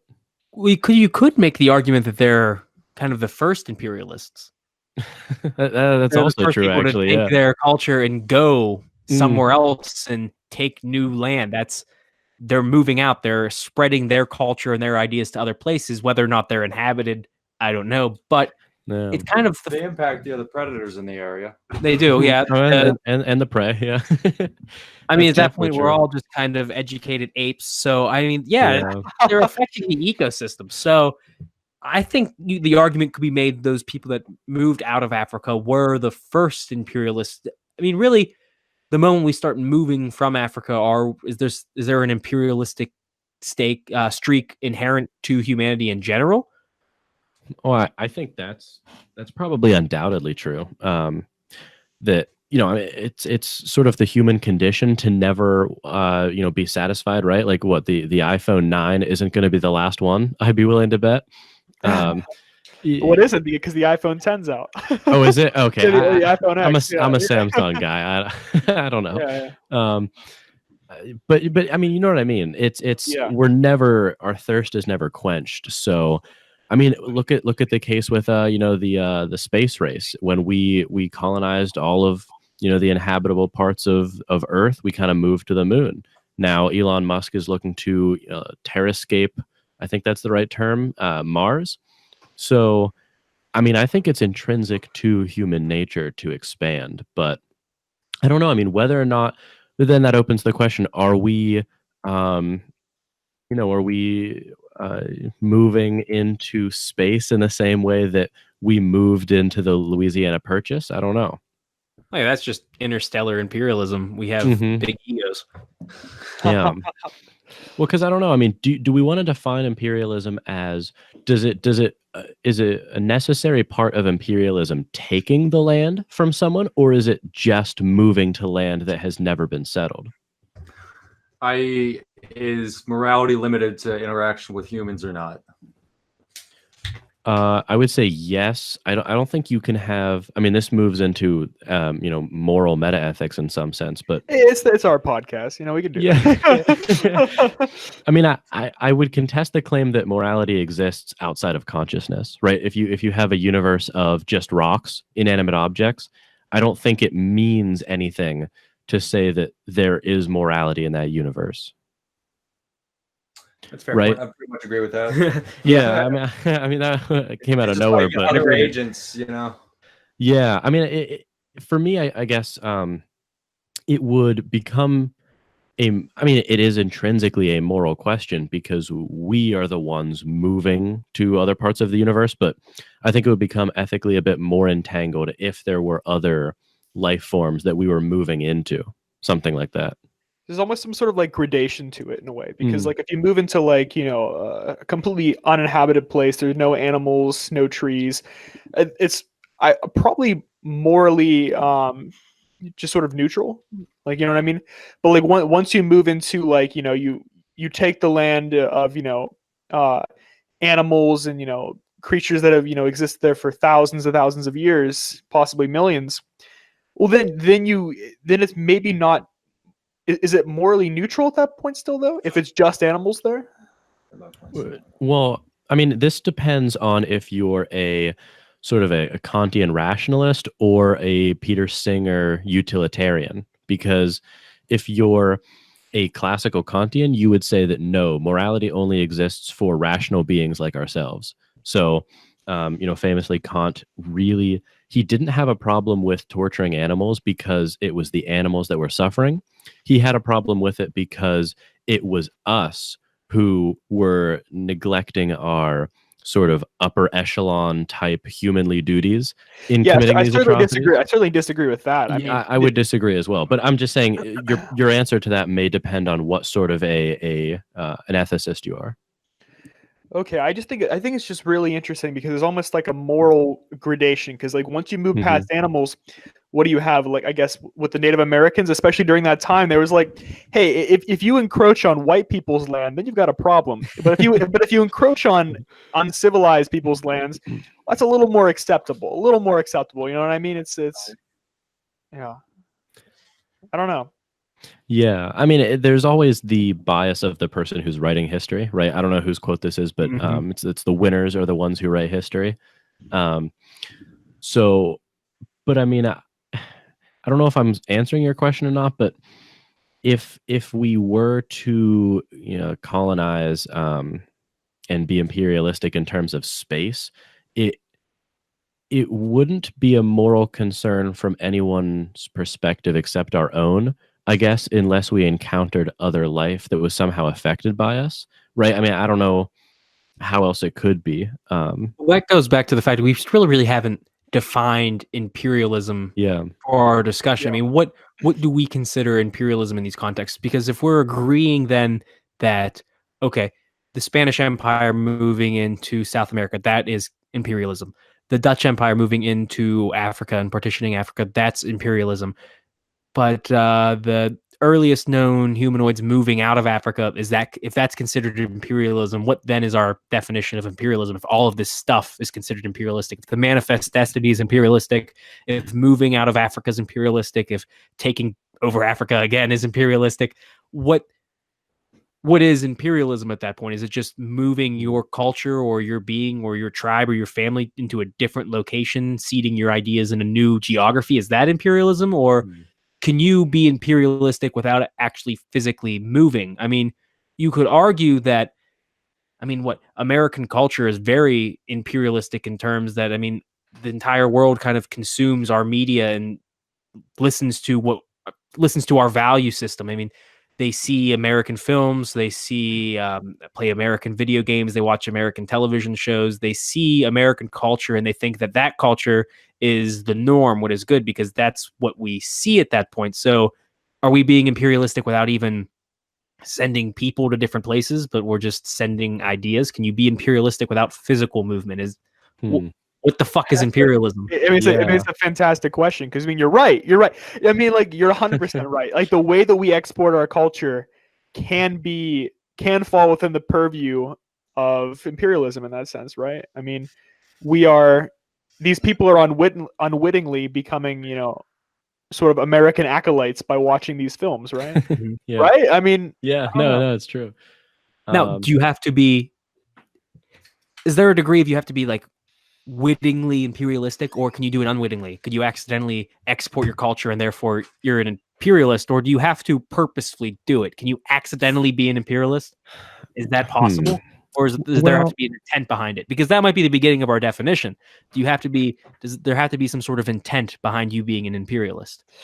Yeah, I was going to say the only sort of maybe worry I have with defining it too broadly is you sort of lose its specificity. I mean, I guess that's a little bit of a tautology, but if I guess my gut reaction was going to be imperialism would have to be at least physical imperialism. Maybe we could sort of have a two term for it. There's ideological imperialism versus physical, but maybe in the case for physical, my intuition was to say that it would have to be constituted by one homogeneous or semi-homogeneous group of people occupying the land of another homogeneous or semi-homogeneous. And I guess you could make an analogy to that with ideas. It's one set of ideas occupying the space where another had previously been. But I mean, I'm sorry, go ahead. No, I was just going to say, but do you guys agree with the condition that I put up that there's something that had to be previously occupying that spot? Now, are we moving that idea out, or is our idea, oh boy, I could talk to my favorite person, is that idea coming in conflict with another idea, therefore creating a new synthesis? Oh shit, we're bringing out the Hegel. Is imperialism an idea of his idea of like the spirit? Is it moving something towards something? I mean, is it, because you can't delete something. You can't move into a culture and say your culture was never a thing. I think a great example of that is if we go to Louisiana, right? We have this Creole language. It's a combination. It's a hodgepodge. The French came in, but it never really took away this language, or this language moved in, but it never really took away that language. It combined these languages into something new with still elements of these past things and new conditions. If we look at Africa, for example, when Africa's partitioned, African culture doesn't go away. I mean, Chinua Achebe's book, Things Fall Apart, it's all about retaining the authentic culture in Africa against this idea of imperialism, in this case, Christian missionaries. And there's a combination of these cultures. I mean, there was a combination in the United States of slaves. They had this religion that was a combination of Christianity and these ethnic African religions, and they combined together. I mean, yes, it was religiously imperialistic to force Christianity on this group of people, but this group of people didn't necessarily completely reject their foundation. They combined it to create something new. And I think you see that a lot in imperialism. There's always this combination of the imperialistic culture with the culture that's already there, and it forms this new thing, because you can't delete a people's identity completely. I think you're right. I think given that, what you put forward, because I agree with that. Given that, I think that any sort of foisting your culture on another person, I think is imperialistic in nature. I think so. So the thing is, like, I mean, even if people retain much of their identity, like let's say Nepal, okay, but they're still watching Friends, like the TV show. I really do think that they are becoming American in many ways, right? Mm-hmm. So, but I guess do you want to call that imperialism though, as opposed to I don't have a good term for it, but I wonder if we want to differentiate between, like you said yourself, foisting an ideology or in physical terms a population onto someone else, or is it more of an absorbing of another person's culture. Because I mean, I don't think we would say that we've forced, Netflix onto Nepal, right? No. But do you get what I mean? No, I get what you mean. It's a really hard distinction. I agree that with goes you. back to, does it have to be willful? Is there intent behind imperialism? I would say there probably is. What do you think, Adam? I agree with you. I do agree with you. I've come to that conclusion too. Yeah. No, I agree. Now, when you say willful, oh, sorry, what was that? So I think imperialist, I think conquistador. So anything that basically fits that model. That's a very narrow definition. That's what we're sticking to. Basically a conquistador. You got to wear the armor, the whole written, shit. so let it be done. Spanish. You need the headgear. You and your horse have to one glorious, godlike animal. Unless you're conquering the Aztecs, then you're not an imperialist. Then it's not immoral. If it's not the Aztecs, then it doesn't matter. I don't know. It is a difficult subject. I mean, I'm not gonna. I mean, these are all really, really interesting points. I would say there is a gradient, no question, because I think a lot of things do fall under like the definition of imperialism, at varying degrees of morality. But I think you're right that it has to be foisted upon someone. Yeah, I don't know. Getting closer to a definition. Yeah. Yeah. Well, okay. So here's maybe one last piece we need to iron out. Do you think it needs to be consciously sort of put forth as imperialism by the perpetrators, or do you think that it's more dependent on a third person sort of objective view of history, right? Because I don't think a lot of people in the moment would say that they were imperialists. However, we unequivocally view them as such. Yeah, I think you're kind of right in that, because is it imperialism until it's defined as imperialism in the history books? Because we were just talking about how you didn't really think about the manifest destiny as imperialism, but now I think we all in this podcast right now agree that it is. So, shit, that's a good question. Damn. Yeah, I don't know. I mean, I don't think it should be dependent on what the people committing it would say, because, well, then you leave yourself sort of open to the possibility that they could just say, well, we're not committing imperialism, even if they clearly are, right? So I don't think it would depend on them. I don't think so at all. I think it has no bearing on how you can call a cat a fucking dog, but at the end of the day, it's still a cat. Still a cat. It's not imperialism, but if it is imperialism, it's imperialism. But the problem is, what are we calling imperialism? We still don't have a goddamn definition.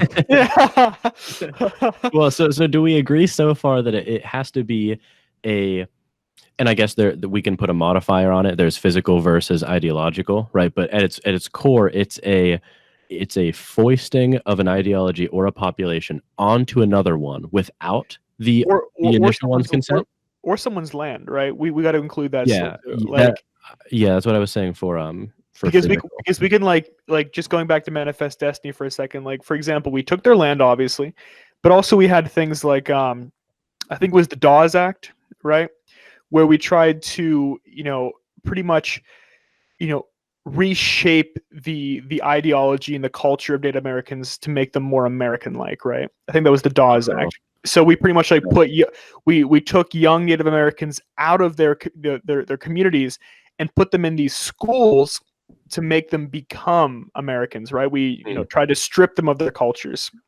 Yeah, so, it was forced assimilation into American culture. You would have to those who accepted allotments and lived separately from the tribe would be granted United States citizenship. So you can no longer be a tribe member. You have to be an individual. You have to be a part of the American tribe, so to speak. Divide and conquer.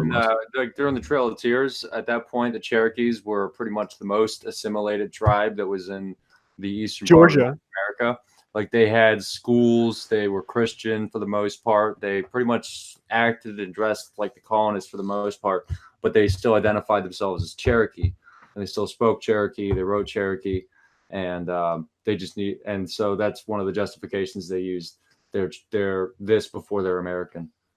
No, you're 100% right. I was reading about that. It was in Georgia, and they had pretty much aligned themselves in every single way with the American government. I mean, they, I think they established local governments in alignment with the American government, but they didn't go far enough, to Andrew Jackson and the Congress. They were like, I think that was the Indian Removal Act of 1832. They couldn't handle it anymore. They're like, these people aren't white.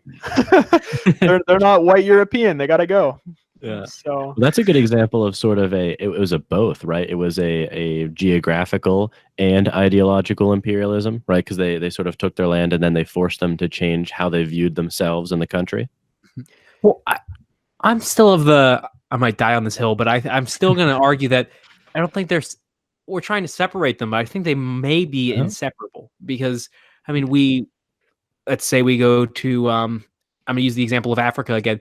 When the Dutch entered Africa, you couldn't just take the land and we have your land now. We took the land, but now you have to be Christians and like it.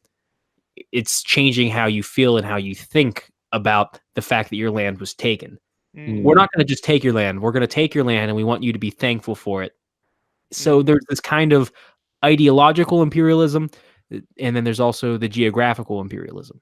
They're kind of melded into this perfect idea. Imperialism, according to the Google dictionary, is a policy of extending a country's power and influence through diplomacy or military force. But I think that's lacking. That's definitely lacking. It's a shit definition. Yeah, it's terrible. I think fire that guy. Yeah, if someone were to watch this podcast, they wouldn't get a textbook definition, but we've talked about it so much that we all kind of know what we're talking about at this point. You know what I mean? Yeah, we all know what we're talking about, like in terms of what imperialism looks like.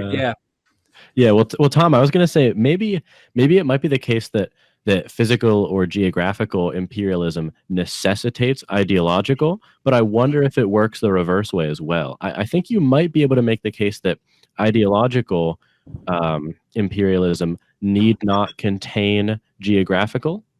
I don't know.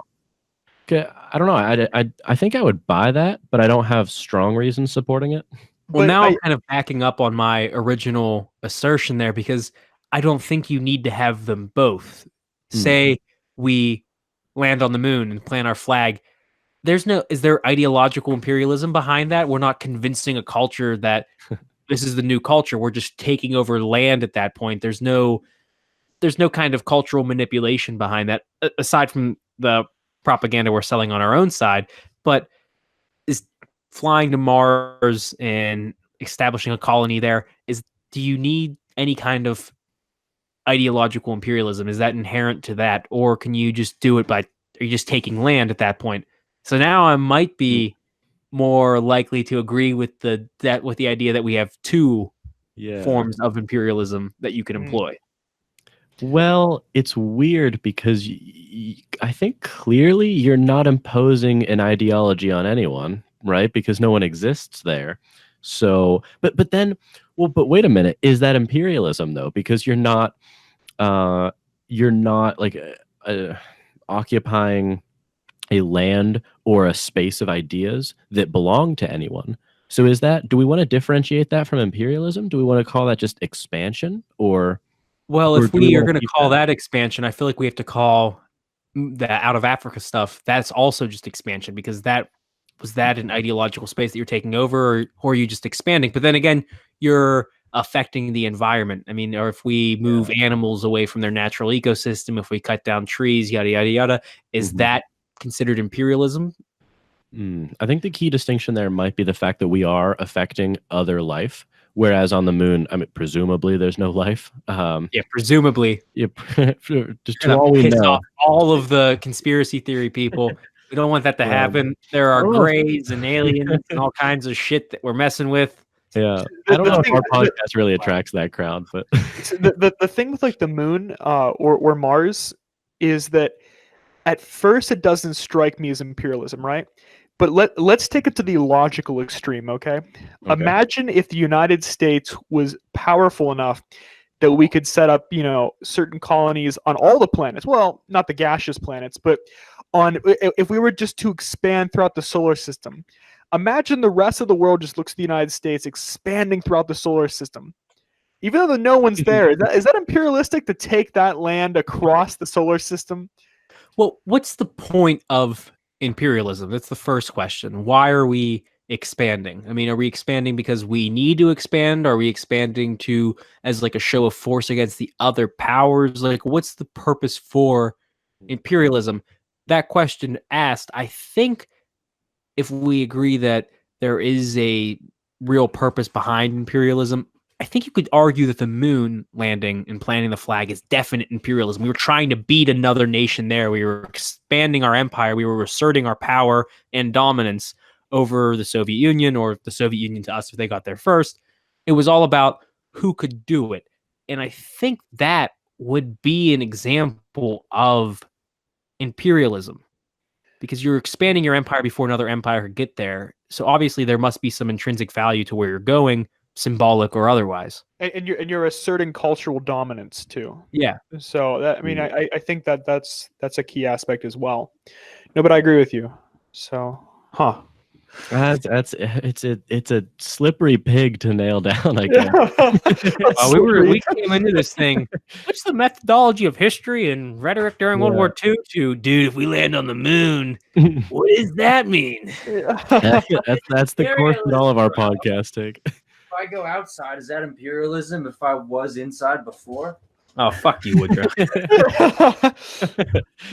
Yeah. If you're asserting your cultural dominance once you exit your house, then subjugate your neighbors. So. Yeah. Well, I mean, I mean, I know it was a joke, but it's not an illegitimate point to consider that we don't want to define things so loosely that they could be stretched to map onto anything we do, right? Like, is my hand here versus here some sort of imperialism on the air? Like. And also, just like, does the word imperialism, even if it fits the definition of something, mean that the thing is bad, or maybe do we need like a new thing entirely to talk about? Yeah, I mean, because I guess we do attach some sort of morality or immoral or immorality to imperialism. I mean, the way we teach it is it could be inherently wrong, but not always, or how does that work? So discussion about whether or not something fits the definition of a word can turn into discussion of whether or not it fits the definition of evil, you know? Yeah. And I mean, your question, people can interpret it.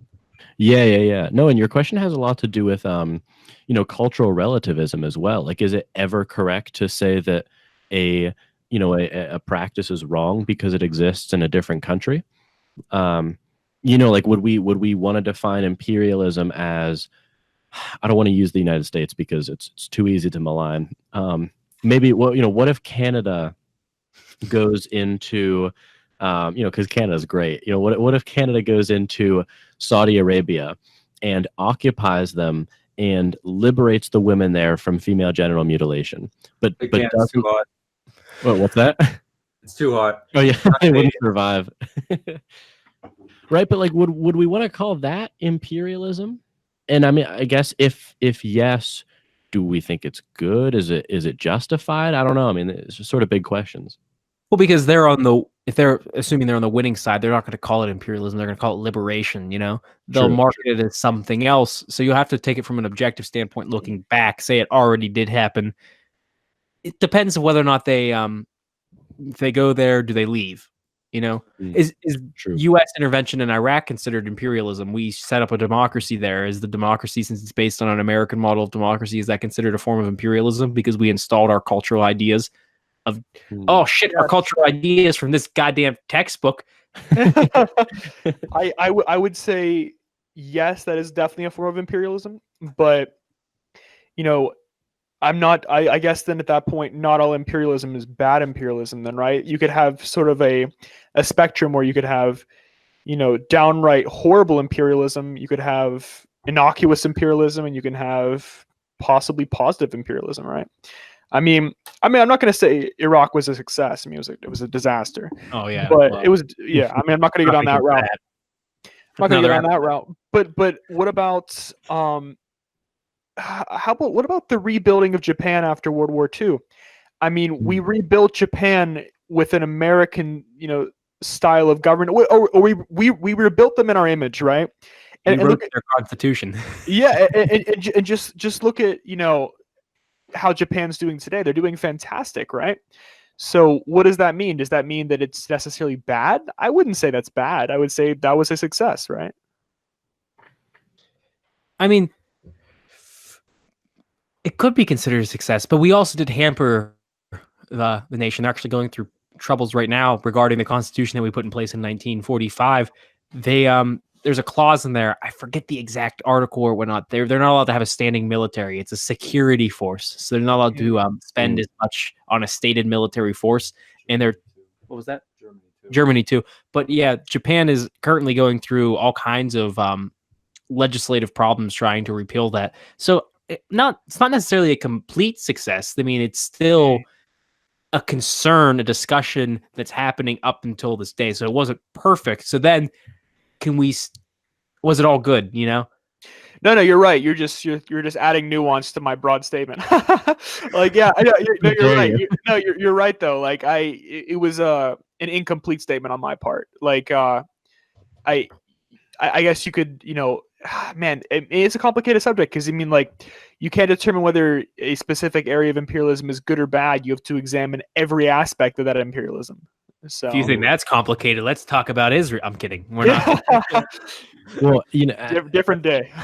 there's sort of a term in philosophy called the 3 Mile Island problem, I think it's called, where you can never determine how good or bad an event was until you know the full ramifications of it. So, the question is was the 3 Mile Island meltdown a good thing or a bad thing? And the first reaction that a lot of people have is, well, that's a stupid question. It was a bad thing. But then, can you give me like a little, was that the nuclear sort of? Yeah. Sort of. Words aren't coming. Meltdown. Meltdown. Yeah, where they had the nuclear reactor sort of just like blew up essentially, right? I think it was the 3 Mile Island. It's either the 3, 5, or 7 Mile Island. Regardless, but that's what you're referring to, right? I am. Yeah. Okay. And so there's this question that can be asked. Was that good or bad? And like I said, a lot of people's intuition is that's a stupid question. It was bad because a nuclear meltdown is bad. I think people died in that. There's an area of Japan that's rendered unlivable, things like that. Yeah. But then the question arises, well, what if that happening created the circumstances in which we institute safer programs that would deter, say we can be certain about this, that deter a way more catastrophic, maybe even population canceling nuclear meltdown, 50 years from now? Would it still be a bad thing at that point? And so it's sort of it's a question, or actually a counterpoint raised against consequentialism a lot. So okay, I think go ahead. No, go ahead. Go. I was going to say. So you're saying that like it's hard to really look at individual aspects of imperialism because we don't know what the counterfactual would be. That's what you're saying, right? Like we don't know, what events would have arisen had the imperialism not occurred, but we can only judge the events that have occurred as a result of the imperialism. Well, I don't think if we look at it in these terms, I don't think we could ever really make a solid decision. This was good or this was bad, because I mean, if we really think about it, humans are inherently historical creatures. We inherit everything from our past. All right. And we work with it. We create something new from it, or we regress from it, yada, yada, yada. I think you can never know the full ramification of something. Okay, 3 Mile Island, right? That nuclear meltdown's horrible, but now we learn better safeguards to guard against it. But the environment's damaged, but maybe something else happens to counteract that. And it's just this constant moving force of this things coming into contact with other things and new things coming from it. Jesus Christ, that's some more Hegel for you. But there's just always this progression. So can you really make a definite statement, this is bad? Yeah, this is bad today, but maybe it's good tomorrow, So to add to that, the whole like hindsight is 2020 thing never truly applies in like any sort of ultimate moral sense, because we know what happened 4,000 years ago. We know how it affects us now. We don't know how it's going to affect people 4,000 years in the future. You know what I mean? So it's a great point. Never really hindsight. We're always right in the middle of it. Say I get my dick chopped off, right? That's horrible. I am so for listeners, he didn't air quote. Yeah. But I don't reproduce, and we're like 3 people short of over, too many people on the earth. Boom, that was a good thing, 100 years down the road, oh, that guy's dick got chopped off. That was great. Or the straw that didn't break the camel's back. Yeah, it's the straw that didn't break the camel's back. So I guess we really can never make a solid judgment on things being good or bad, because you just gotta say, we'll see.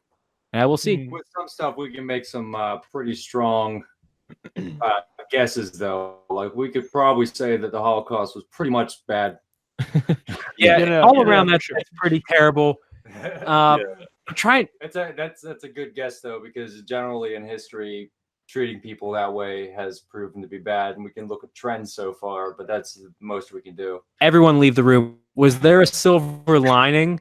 I don't think so. No, I'm trying to think, like, is there something that came of it that was beneficial? You're out of frame. Well, I mean, yeah, it is weird because there are events in history that we can clearly say, okay, there is like an infinitesimal probability that this was a good event in the long run. Like, surely we could have learned that concentration camps for Jews were bad without the Holocaust happening, right? Like, yeah, exactly. So I guess there's a question of the necessity to it, and I mean, I don't know. There's this area of study called computational ethics that is really controversial, and there are a lot of philosophers working on it. Well, I should say this deliberation that we're having can be avoided if we were all Kantians and just said that to follow a deontological line, an act is either wrong or it's right, regardless of consequences. So we could. That kind of approach kind of sounds like utilitarian calculus with higher computing power. Yes, only it's true, but there's an important distinction that, and this is really appalling to a lot of people, but Immanuel Kant, who I've been referencing, he says that he I mean, this isn't verbatim, but he doesn't give a fuck what the consequences are, right? Like, everyone could die, but it is still wrong to lie. It's a really polarizing ideology that he has. But sorry, that was a tangent. What was the question that I was actually answering? No, I think what you said kind of relates to like what I was saying about how we can look at some things and say that they're generally bad, because there's some things that just, through history, you just see a general trend of things not turning out the right way within, windows, whatever window of time you apply for things like lying, killing, cheating, stealing. You can find the effects that they have and note that they're bad, and just kind of categorize them off. And that's what Kant does. Maybe he was a little bit too rigid, but that's not to say that there's nothing to his idea. Yeah. It really is a blend of both ideologies, right? Because even something like, just kind of go full circle here, like with World War I and World War II, I mean, even though those wars were, resulted in the deaths of millions of people, the technology that we were able to, come up with as a result of those wars has greatly improved the lives of people today. Right? That rapid increase in, technological prowess has just benefited generations to come. So from a consequentialist look at that, you could say, well, maybe the wars weren't so bad, right? Because people live, have higher qualities of life now. People who didn't have, readily accessible, food and water, maybe do to a greater extent now because of the technology that was a direct result. So I don't know. I mean, as a utilitarian or consequentialist, you'd also have to absorb all of the pain and suffering that was caused. So it's not a clean bill of health either way. Yeah, I mean, you're familiar with Hedy Lamarr and the what's that? Tracking system? Can you repeat that? Sorry. Are you guys familiar with Hedy Lamarr and her missile tracking system? No. So Hedy Lamarr was an actress in back in the day, and she developed in her spare time. She was an engineer, and she developed a system for guided missiles, which basically it tracked a sequence of different radio signals, and the type of the base model of the technology that she developed back then to make guided missiles is used in Wi-Fi and GPS now. Wow. Really? Oh, you know what? That, comes from that and has a totally different application in the real world. Yeah, I had heard of that, but I never knew it was attributed to her. Yeah, Bond Show, great documentary. That's fascinating, actually. Yeah. No, it is. I mean, there are these weird questions of, can we really be sure about causality, and how do we weigh this consequence versus that one? And I think, history is really, kind of pregnant with all of these considerations of, how does this event shape this one? And I mean, that's one way of saying history's fucked up. Yeah. And the thing is, going back to the Holocaust example, I mean, what if, the Holocaust did result in something that, has benefited generations to come? I mean, one couldn't rule out that possibility, but you'd have to make a damn good case to make that, to say that, right? I mean, all of us would be very much unconvinced that that was an overall positive event, right? We would say, no, that was a negative event in the course of human history. But the Allies win the war. Yeah, of course. Yeah. And it's just that that's as certain as we can be in history, right? I guess that, or at least a historical perspective is to say, although we can't be certain these events didn't result in a net positive, gain for the human well-being, we could be pretty damn sure they didn't, right? Like in some cases. Yeah. And there's someone always on the losing side of this, Is it who's talking about what was positive and what was negative? I mean, yes, the Holocaust was awful, but let's say for a second, little science fiction here, we lose the war, right? Allies lose the war, the Axis powers win the war, and then they're writing the history books. What is the Holocaust in that formation? Was the Holocaust in that formulation? That's the great purging that helped society become its greatest possible iteration. I mean, it's positive then, even though it caused the sacrifice of great human life through atrocity. But now, since we won the war and morality triumphed, and we understand that killing a lot of people is really not good at all, it's an atrocious activity. But it's interesting. I mean, I'm trying to think of another fucking example. Well, how about to kind of look at it the way we look at the Trail of Tears and slavery? Would their morality have evolved?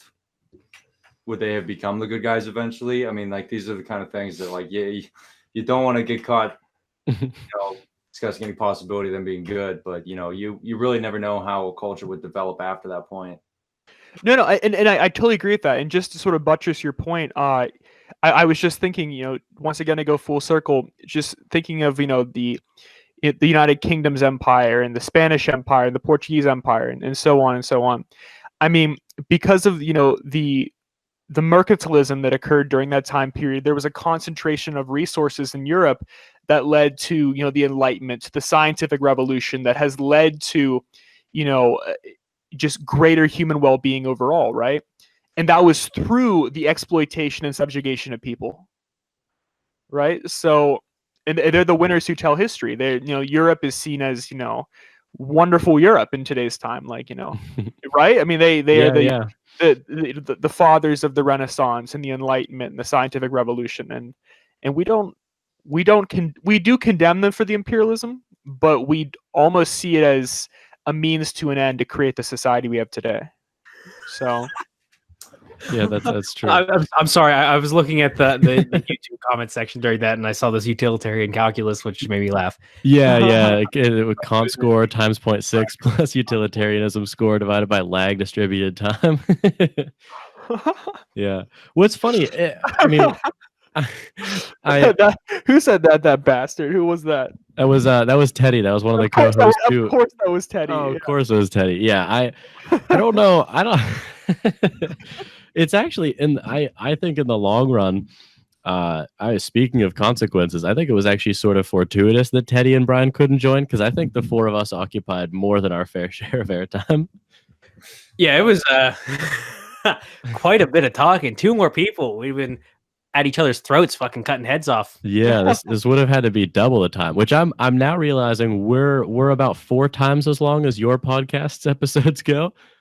We like to we typically break it up into this episodic kind of thing. I mean, we could go all in one stroke and do a Dan Carlin, but I realized that I listen to Dan Carlin in chunks, 30 minutes here, an hour there. So I thought it was more accessible to most people to do history in 30 minutes quick on your commute. You can get it done.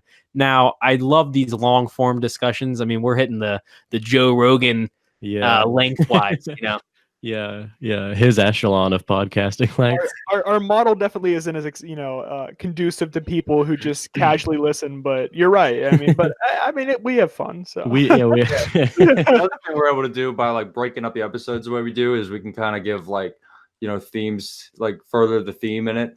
Like we're doing the blood sports series right now, and we broke it up by the list of literary conflicts, like man versus man, man versus nature, man versus society, self, technology.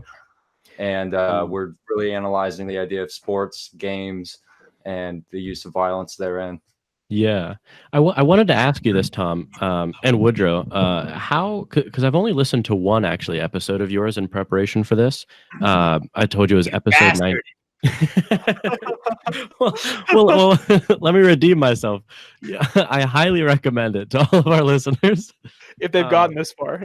Yeah. You know what? I'm also realizing that I haven't sufficiently plugged your podcast. So before we close out, which we should probably do soon, I do want to give you the chance, and then also fuck them. Let's keep going. We could. I would just require a bathroom break. Yeah, I definitely would have to piss soon. So yeah, we should probably get to wrapping it up. Plus, what time? It's not like the night is young, boys. It is 10:48. That's true. That's true. But I've got homework due tomorrow. Well, no, we should probably wrap. It's been a good conversation, though. Yeah. I mean, open invitation though to come back for sure. Oh, for sure. I would love to come back. But this was a lot of fun. I'm down. Yeah, it was a ton of fun. We definitely had a great time. Yeah. Okay, but so before we go, I had a quick question. So how much of your podcast is scripted, and how much is just you sort of rambling? Oh, well, I don't ramble, sir. Well, I intimidate you, motherfucker. No, there's typically I have a outline in my head. We write out some sort of outline. We get all right. First off, it's extremely fucking stressful because it's like every week we release the episode, so it's a shit ton of research for each episode. It's definitely a lot of hours. You do all the research, and you kind of plug in quotes and things you want to do in the certain strategic places. And then if I have a really good connecting phrase or something that I want to do, we'll plug that in. But otherwise, if I'm going to make a joke or a connection, or I'm going to kind of explain something, if I come across like a complicated passage and we need to break it down a little bit, that's typically all off the cuff, how I'm feeling in that moment. I mean, obviously, I think everyone in this room and on this chat here is pretty good at pulling it out of their asses. I mean, we've talked for 2 hours, making pretty valid points. I mean, that's all. I think that's all credit to knowing shit. So that's good. Yeah, we like to pretend it's more than just confabulation. Yeah, no. We're definitely going towards something. I mean, there's a definite ideas coming out, and no one's just kind of BSing, except for maybe me. I don't know. Yeah. It's funny because like the name of our podcast kind of spawned from it was a twofold thing. The first was that the four of us who do it really just sort of hate bad arguments and hate bullshit. And there's this excellent book that was written by Harry Frankfurt, who's this philosopher. It's called On Bullshit. You've read that? Yeah, dude, it's one of my favorite books of all time, honestly. I'd put it in my top 5, and it's just 67, 66 pages long, and he talks about what bullshit is and what it means to us. Exactly. It's like this. It's an incredible book where he talks about what it is to bullshit in a very technical sense. And so it was funny because we sort of hated that, but we've ended up doing a good bit of it on our podcast. Of course. But yeah, that was the genesis of it. But hey, I'm proud of myself. I didn't bring up Trump once. well, you brought him up. What the? The streak is broken. Let's just take that cat, put him back in the bag. No, of course. But I did. We should close out, but I wanted to give you guys the chance to plug the podcast, and then I know Woodrow, you do illustrations for a magazine. Yeah, something that might be of interest to anybody listening here. I illustrate for Philosophy Now magazine. There's my Frankenstein there on the cover. It's available at Barnes & Noble, anywhere. These guys are awesome. They really tackle some interesting stuff. I remember a while back I read an article about whether or not it would be more morally acceptable to like lobotomize pigs that we eat.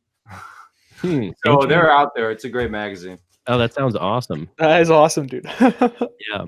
And then the podcast. Oh, sorry. Go ahead.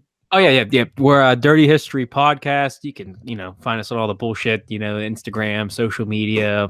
We're on Twitter at PodDirty, Dirty History Pod. We can go on our website though, and that really has all the links you would need. DirtyHistoryPod.com. You could find out a little bit about us, what we're all about, our purpose for doing the show, and why I think it's an important thing to listen to. I mean, to a degree, I'm trying to create some sort of. It's an important part of history for sure, and it's you don't get the fullest picture of history without these things that are typically left out. If any of these topics sound interesting, you might dig it. We talked a lot about cannibalism, religious uses of fecal matter. We talked about G.G. Allen. That was called Dirty and Proud. It was using the repudiation of shame to gain some sort of power. That was a lot of fun. In the Colosseum, I think that was the episode you listened to, right? Yep. Yeah, he can tell you it was good, right? That was a great one. I love that. On the spot. Yeah, how the Romans slaughtered different animals and had those naval battles even in the Colosseum. I had no idea. That was incredible. Yeah, shit was crazy for sure. And then this whole series on blood sports. I'm actually really proud of this series. I think it's interesting. I learn something new every single time. That's primarily why I do it. I learn a lot of shit doing the show because I'm just doing a shit ton of research. I'm like, oh shit, this happened? No way. And then it's gross too. I mean, there's some gross shit in there. This last episode, you talk about some gorings that happen for matadors in the bull ring, lacerated lungs and all kinds of crazy shit. And goose pulling. Yeah, we talked about goose pulling. Yeah. Good shit. Yeah. Well, I mean, needless to say, I highly recommend it. Even though I'll start listening. Hell yeah. Yeah. As you pointed out so astutely, Tom, one episode only. Yeah. Listen to episode 19. That's the only one that gets the BS guarantee. Yeah.